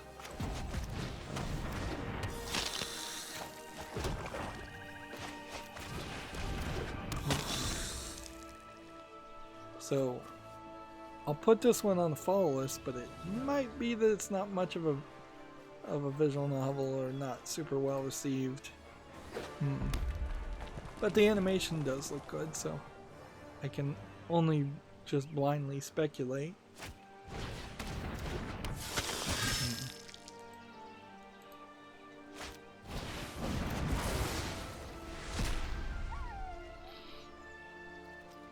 I guess CES is happening relatively soon, but I don't know what CES really has to do with video games anymore since E3 split off of CES.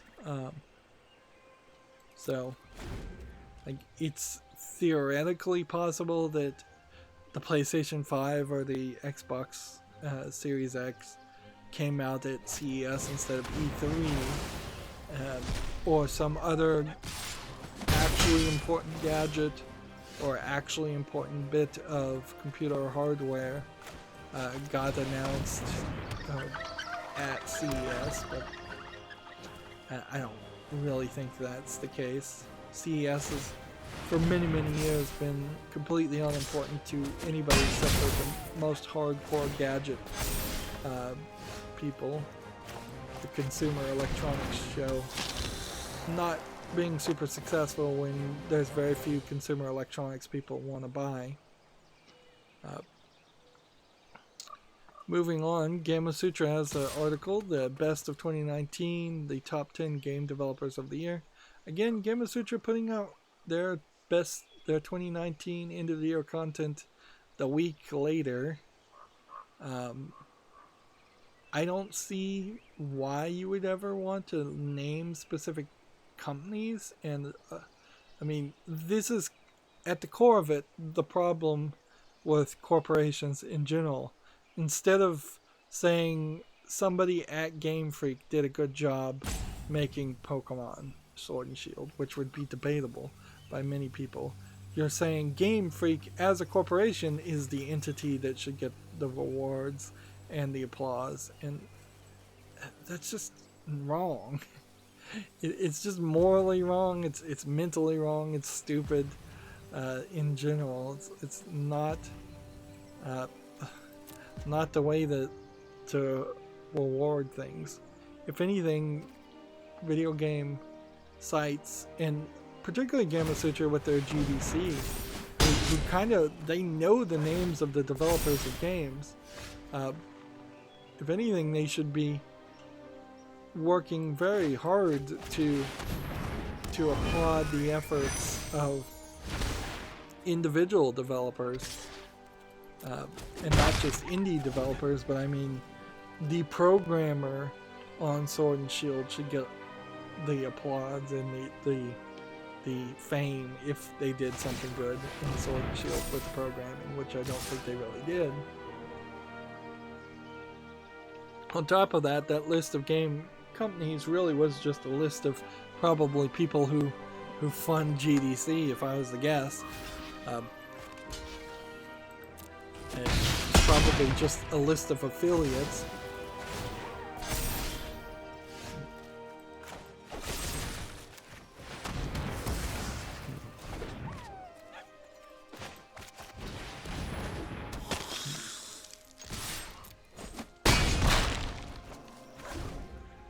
Let's see. moving on, we have a game here called VR and then a bunch of Asian characters. This looks like a VR simulation of sorting trash, which in some areas of the world, sorting trash actually means something. In some areas, it's just all means nothing. I would almost say this is a Korean game because of the sorting trash, where they take that very strictly. English not supported here, $99.99. Chinese. Now, what's really funny about a Chinese game developer making a game about sorting trash is, you know, in some of the backwoods parts of China, they just dump trash directly into the rivers. So then there's definitely Chinese citizens that aren't following the regulations and rules for sorting trash, but whatever. It's just obviously another cheap attempt at getting people to spend way too much money on a terrible game. Speaking of spending too much money on games, Gamasutra has an article. These are the highest grossing Steam games on 2019. I think these probably were already mentioned by Steam, and we probably already covered them. There was in the end of the year lists specifically some lacking holes. These are like the best sellers per month. You have Sinrin Kagura Burst Renewal, but none of the cheap games like that were adult games last year that kind of flooded the list of the top selling games for 2018. None of them really showed up in this list, and so I think this is probably a curated list, unless all of a sudden people stop buying Elude games, which seems questionable. Particularly the game with the thumbnail of the anime girl tied up in bondage. That game is like 99 cents, and that was one of the best sellers for 2018. I figured that game would probably still be on the top sellers for 2019, but maybe everybody bought it who was going to buy it. You do have a few things like Day Day Live Reincarnation and Love S, Love Cube, so that maybe I just didn't look too hard.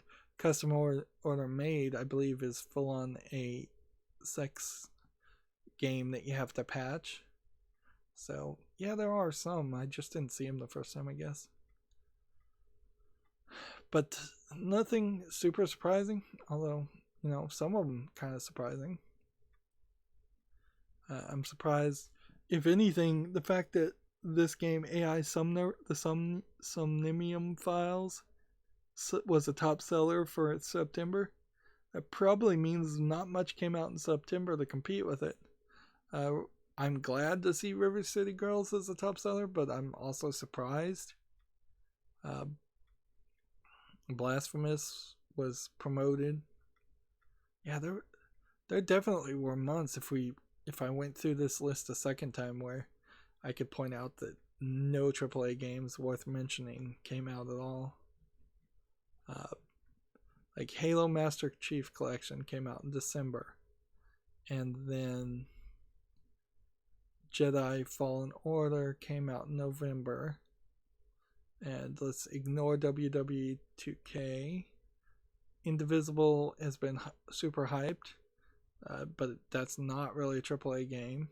So, with the exception of Destiny 2 coming to Steam, nothing came out in October.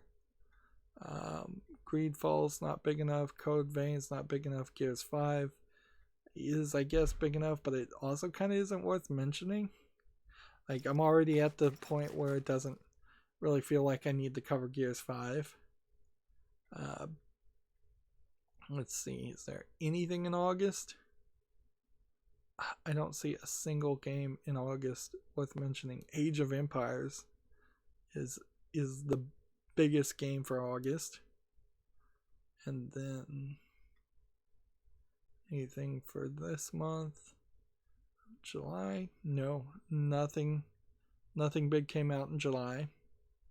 Bloodstained came out in, I guess, June. But that's kind of it. Plague Tale Innocence came out in May. Beat Saber came out in May. Rage 2 came out in May, but it's not worth mentioning. There's definitely a lot of AAA games that could have kept people's attentions. This might be another adult game. Like Rage 2 could have kept people's attention if it was good. Layers of Fear 2 came out and was never even mentioned. I didn't even remember it. Things like Phoenix Wright, Ace Attorney is not a big enough game to really mention, but it's interesting. Mortal Kombat 11 came out to no real applause. Meanwhile, Zakai Zero came out to no interest. So nothing in April. Bob Is Used, not big enough to mention. Devil May Cry came out in March. But that's kind of it. Yakuza 0. Yakuza Kiwami came out. Let's see. Anything else? Metro Exodus came out in February. Tales of Vesperia, not big enough. Resident Evil 2. Yeah.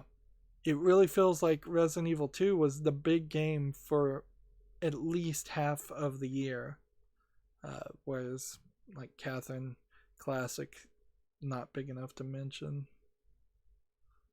Wall True Learn, haven't even heard of this game. Like, I need to put that on the follow list. PC Building Simulator, and yeah, there's just literally nothing that came out for at least a third of the year. Like, you could really boil down most of... Well, that's probably a good card. Boil down most of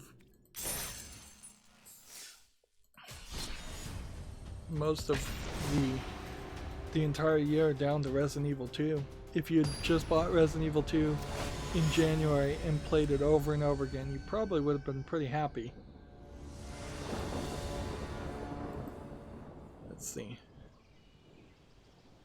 So here's that game, Wall True Learn, which looks like a programming game of some sort.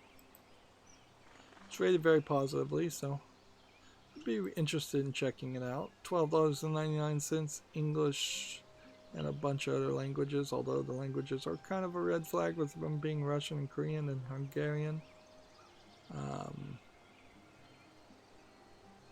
So, yeah, I'll put that on the follow list.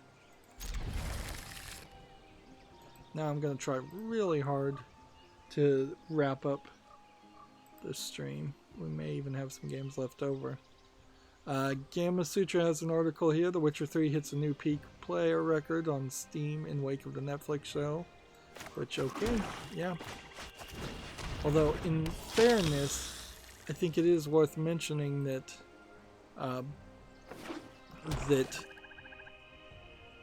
Good Old Games is owned by CD Projekt Red, and they pushed a lot of people to buy The Witcher 3 on Good Old Games. So, people playing it on Steam either came to it maybe a little bit later to the party or bought it a second time. Which is certainly the situation I'm in, where I'd like to buy it a second time and get the DLC and play the DLC.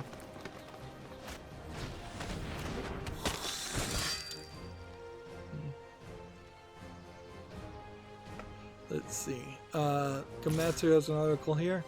Utaware Rumono, Mask of Deception and Mask of Truth are coming to PC on January 23rd. Prelude to the Fallen to follow. So, 3, I believe, visual novels.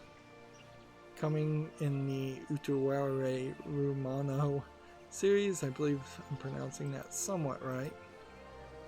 Somewhat close. Let's see. And apparently they're RPG games, not visual novel games. Okay.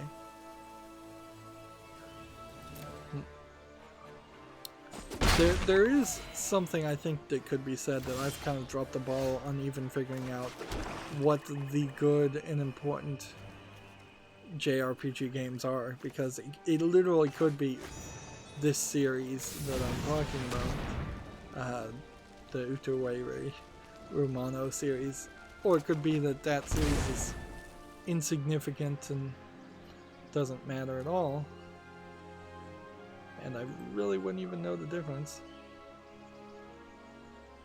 So here's the Steam page for Mask of Deception, which I don't want to show the video because it's probably a bit of possible copyright claims. But yeah, it seems like it's kind of more of a feudal Chinese environment, or feudal Japanese environment, probably. January 23rd planned release date. English with Japanese full audio. 30 plus hours of story and gameplay. 30 plus hours in a JRPG might really be a great number, because JRPGs in particular could go for 60 to 100 hours and you just don't know, and a game that requires less grinding would be appreciated. Here's the Mask of Truth game. It does seem like the actual gameplay is more of a grid-based location. So, in a funny way, what they're really trying to do here is sell you 2 or 3 games, and they are not really telling you the price of them. So this one is 50 hours of gameplay, so you've got a bit of a commitment already. Between 3 different games, it might very well get up to 120 hours of gameplay for a JRPG, which is a lot, certainly. A lot of grinding at that point. Often I have to think about how can I speed things up. I don't think I've seen this card before.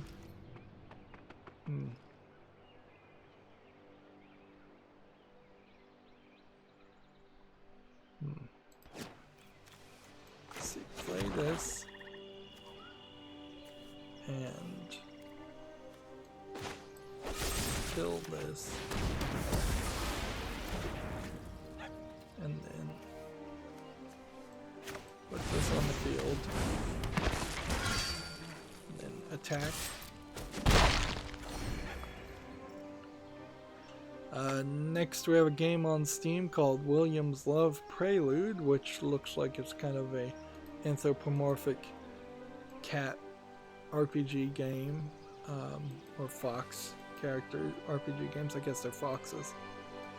The animation looks kind of good, but the actual game just looks very RPG Maker. It's $8.99, it's English only. And frankly, this might be a little too much anthropomorphic animals for my tastes. I don't think I could put up with that for very long.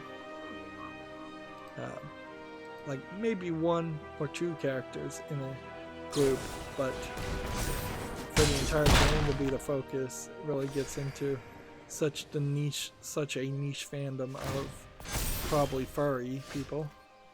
Let's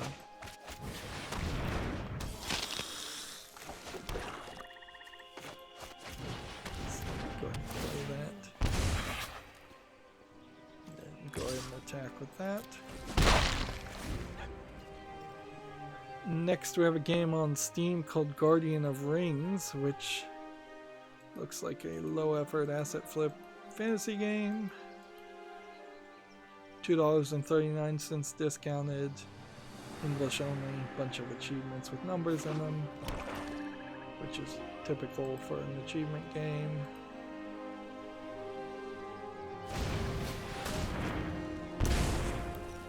Next we have a game on Steam called Araha Curse of Yi Yun Island, which looks like a horror game. Like, it looks like a good polished horror game, so I don't know why it's mixed. Maybe it plays terribly, or is just really short or really low frame rate. Yeah, English and Korean full audio. This game just isn't made that well, no ghost and too cryptic. So maybe I could put this on a follow list and see if maybe the reviews give me some more details in English. It looks very visually polished. That's pretty much all I can say about it though.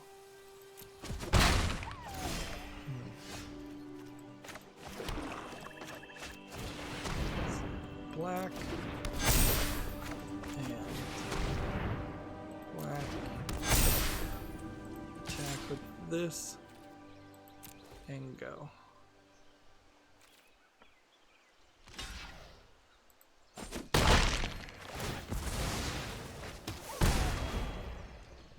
Next we have a game on Steam called The Orphan, A Tale of an Errant Ghost hidden object game. Not from one of the major hidden object game sellers. And it's telling probably a more spooky story than you really would get from a hidden object game in general. It's $1.39. It's English only. I think I might be willing to put this on the follow list just because of its extremely cheap price. Like $1.50, less than $1.50 for a hidden object game, even if it is only like maybe 5 hours worth of games. If it tells a complete story, that wouldn't be really too bad. Go ahead and block it.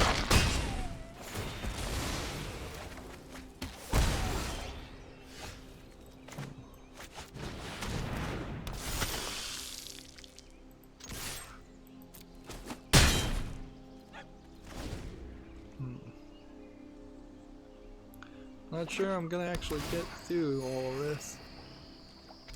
I'd like to win. I'd like to move up in ranked play, but I don't know how to do that. I don't really have enough life. This guy can just buffer himself up.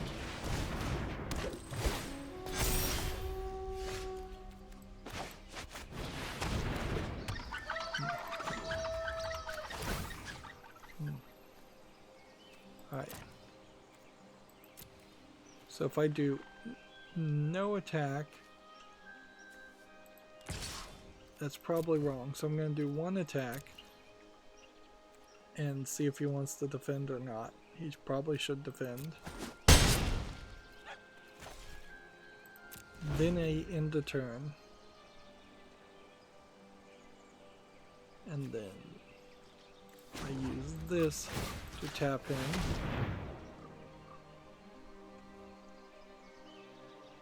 And I've just got to tap him every turn until I can somehow win.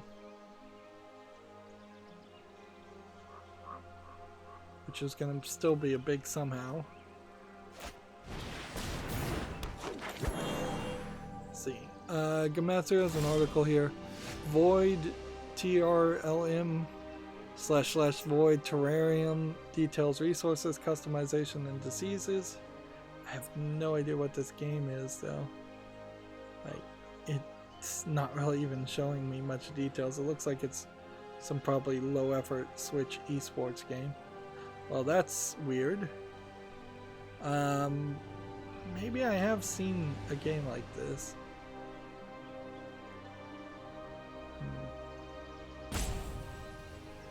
It's like a... It's due out for the PS4 and Switch January 23rd. Are you taking care of this creature, or is this creature you?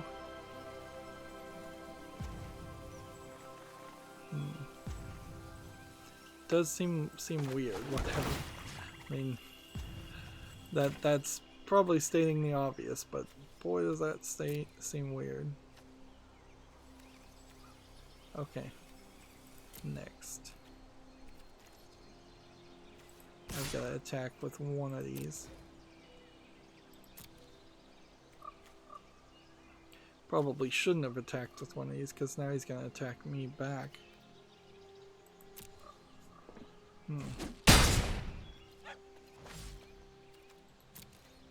So he's going to do 2 damage.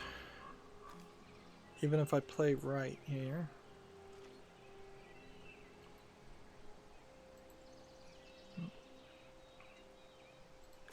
So even if I do this, he can still attack, and I can only defend against one of these guys. Maybe he doesn't wish to lose either one. Get rid of the guy with vigilance.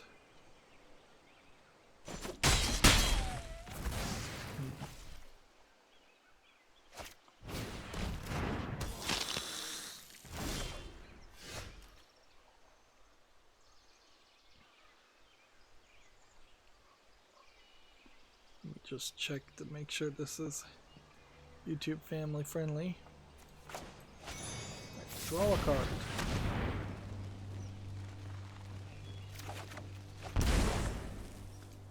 Come on, draw another card.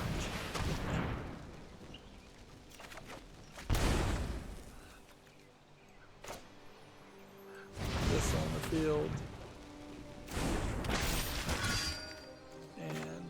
This on the field.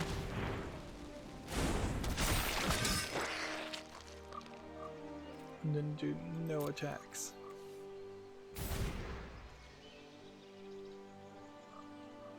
If I can buy myself 1 turn, I should be fine. Meanwhile, the PS4 Switch game Boka Hime project has some first details and screenshots. This is the Nippon Ichi game where you're cross-dressing to find out what happened to your older sister. So the main character is a guy cross-dressing as an anime girl. And you can see there's a bunch of other girls, or assumedly girls, in the series that is showing up. So this is kind of the art style you can expect. And around the themes, you can probably guess that it's going to be at least somewhat lewd, but probably not going into too explicit content, if I was to guess. That would be where I would put it. Let's just block. Yeah. Let's just not block. This is all going to come down to, can I play this, and will this save the day?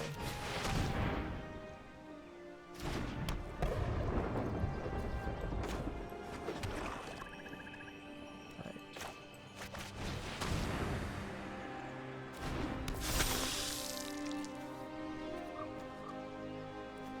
Yeah, I don't think this saves the day. I have to, like, because this can just attack. And this can't tap. So I think I've lost.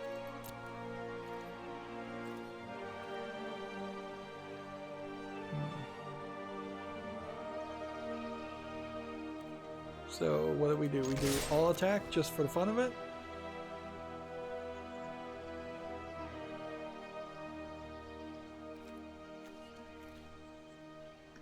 Guess that's what you do. I guess maybe you try to bring back your health somewhat.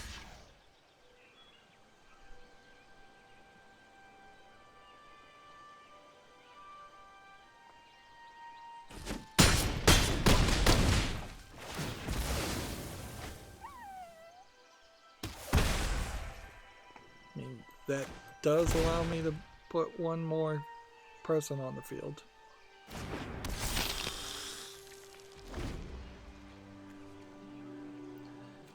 One person with lifelink. But yeah, it shouldn't matter.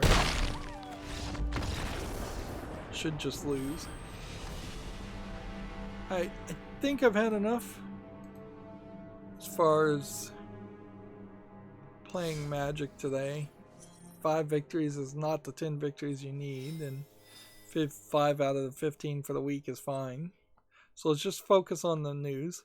Gamatsu has an article here, Space Invaders, the Invincible Collection debut trailer.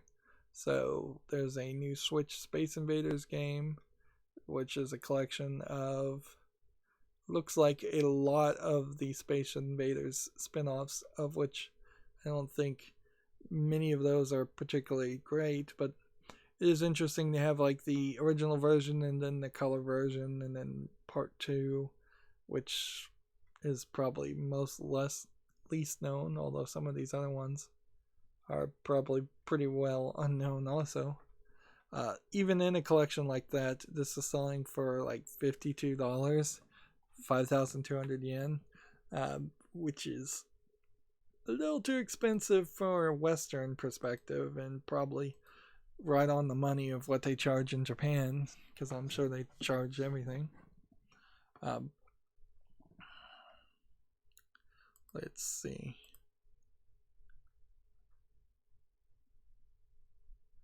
Where are we trying to go here? Gamatsu has a article here, and I guess I'll just mention it. Game industry New Year 2020 cards and messages. I'm fairly certain some of these will be at least a little bit not safe for work. They're just going to be pictures, tweets, things like that. So go out and seek that out yourself if you're interested. And I'm not going to cover any more games, and we're just going to cover the news. And we'll leave the rest for Wednesday. Let's see. PS4 has an article here. Lost Soul aside, aiming for a 2020 release. One of the most anticipated PlayStation China Hero Project titles. I'd kind of forgotten about the China Hero Project games. I hope they're good. Otherwise, that whole project is gonna fail pretty miserably.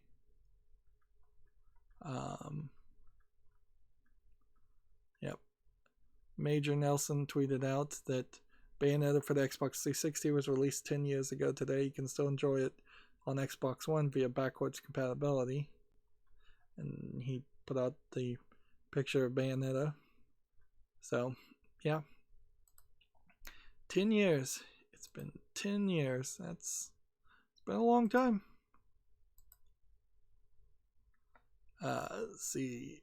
Gamatsu has an article here for the PC, PS4, and Switch. This week's Japanese game releases: Super Robot Wars for Switch and PC, Monster Hunter World Iceborne for PC, and more. So, let's see. Several games came out. So, Japan is back to business as far as releasing games. I'm not sure there's particularly any other bits of information here. Some eShop cards and PlayStation Store cards were also sold, but what's not being listed usually here, usually you get like the sales releases and you'll see hardware sales, and I'm not seeing any of that, and they're depicting it in a different format than usual. Gamatsu has an article here. Masahiro Ito is working on a new title as a core member. I can tell you nothing yet, he says. This is the Silent Hill monster designer. Good chance he's working with the guy who made Death Stranding, and he's on their team. I wouldn't be surprised one bit. Doesn't mean there's going to be a new Silent Hill game, but there's good possibility there's something that's sort of like a Death Stranding game that comes out. Sort of like a Silent Hill game. Yeah, hopefully there aren't any more Death Stranding games. And somebody kind of holds him back a little bit more and makes him more traditional gameplay. TechRaptor has an article here for the Mosaic review. which Mosaic, I guess, is a game. They gave it a 7.5. Mosaic isn't always great, but it's a fun, lovely game that manages to hold attention easily enough. Also, it has Blip Blop, which apparently is some mini game in it. Fun days segments, fun daydream segments, amazing visuals, Blip Blop. Cons are generic story, occasionally frustrating, and real-time RTS segments, real-time strategy segments drag. Okay.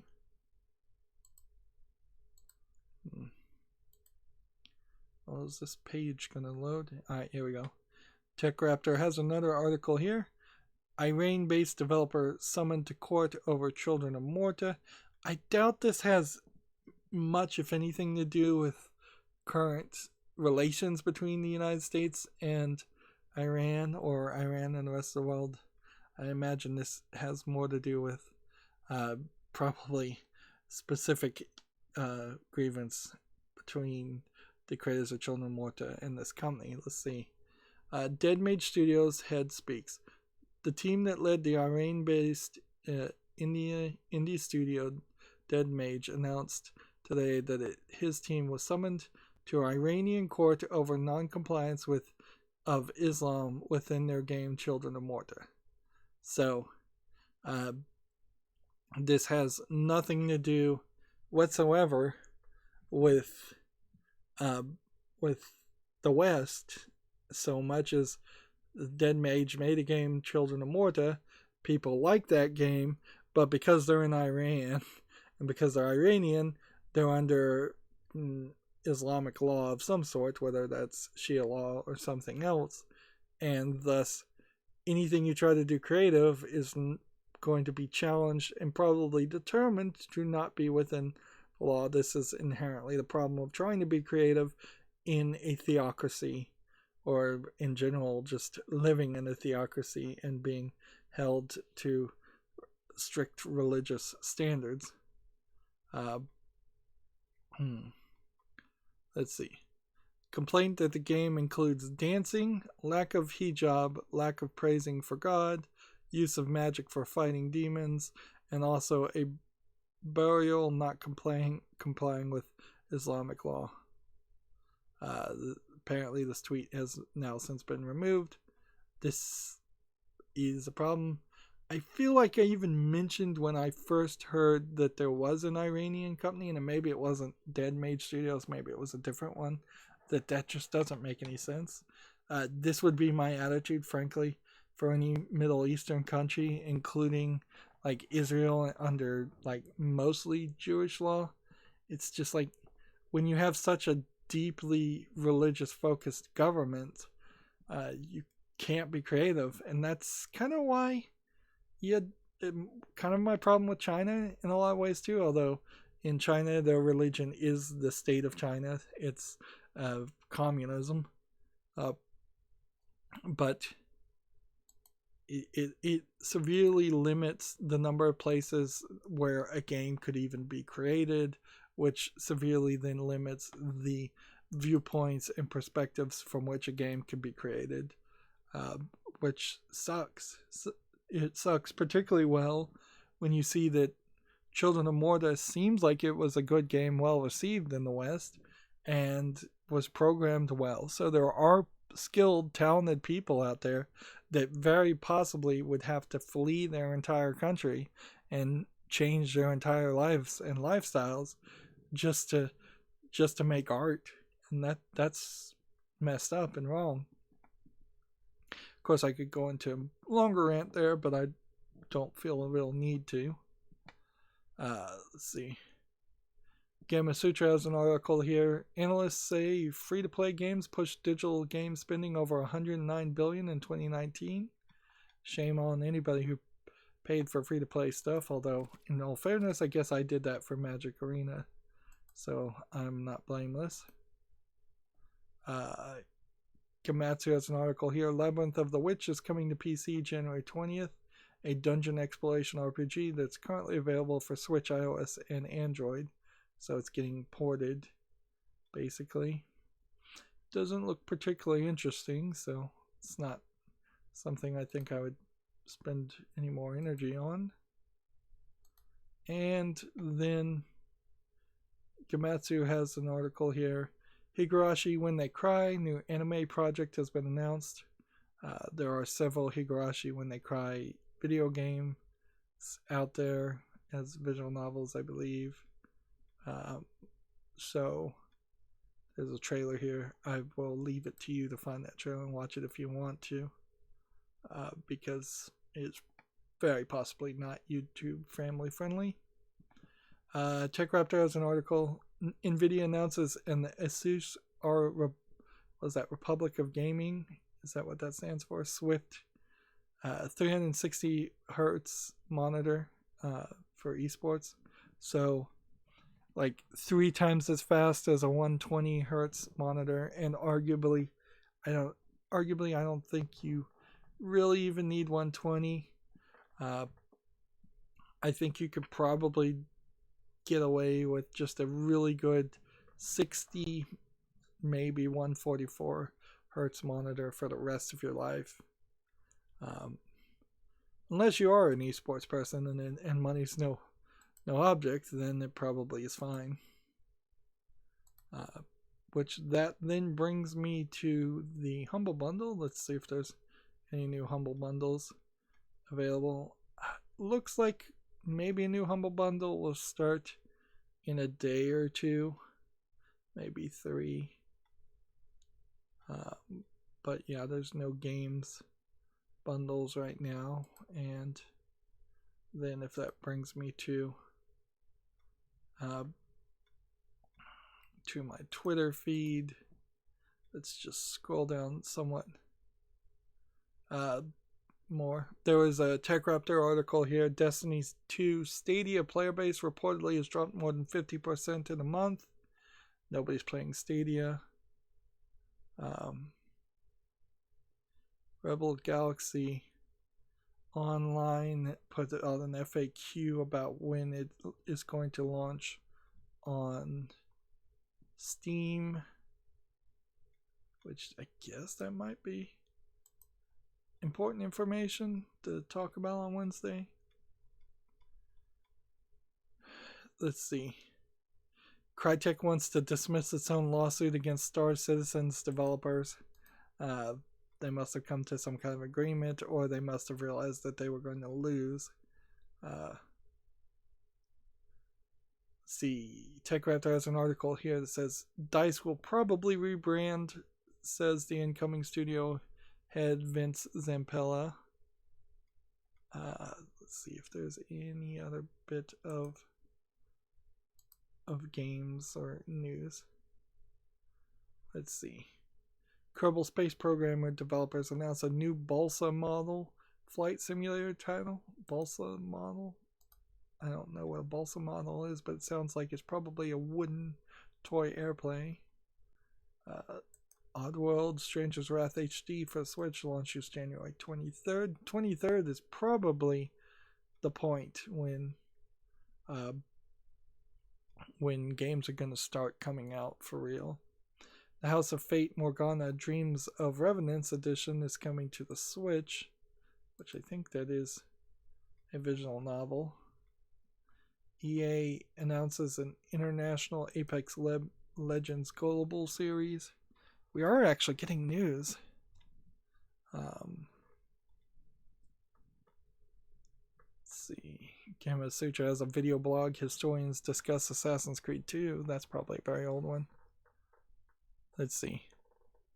Final Fantasy VII Remake PC version likely, says data miners.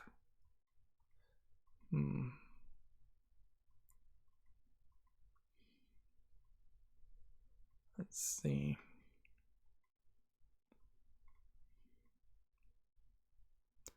Sanzara Games is hiring a level designer. We'll talk about that.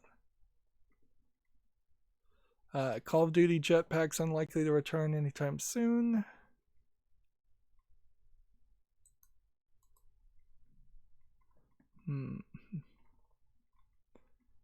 Yeah, we've been streaming for a while. I think we've covered all the news though. Yeah. that's it. So that's going to be it for this stream. As always, I ask you to like, share, subscribe, comment, and watch every second of my videos. If you want a friend to follow me on any social media sites, there's a bunch of links down below. And if you want to support me even further, there's a link to Patreon, or you can friend me on Steam and gift me a game off my wishlist. Thank you for watching. Have a good evening.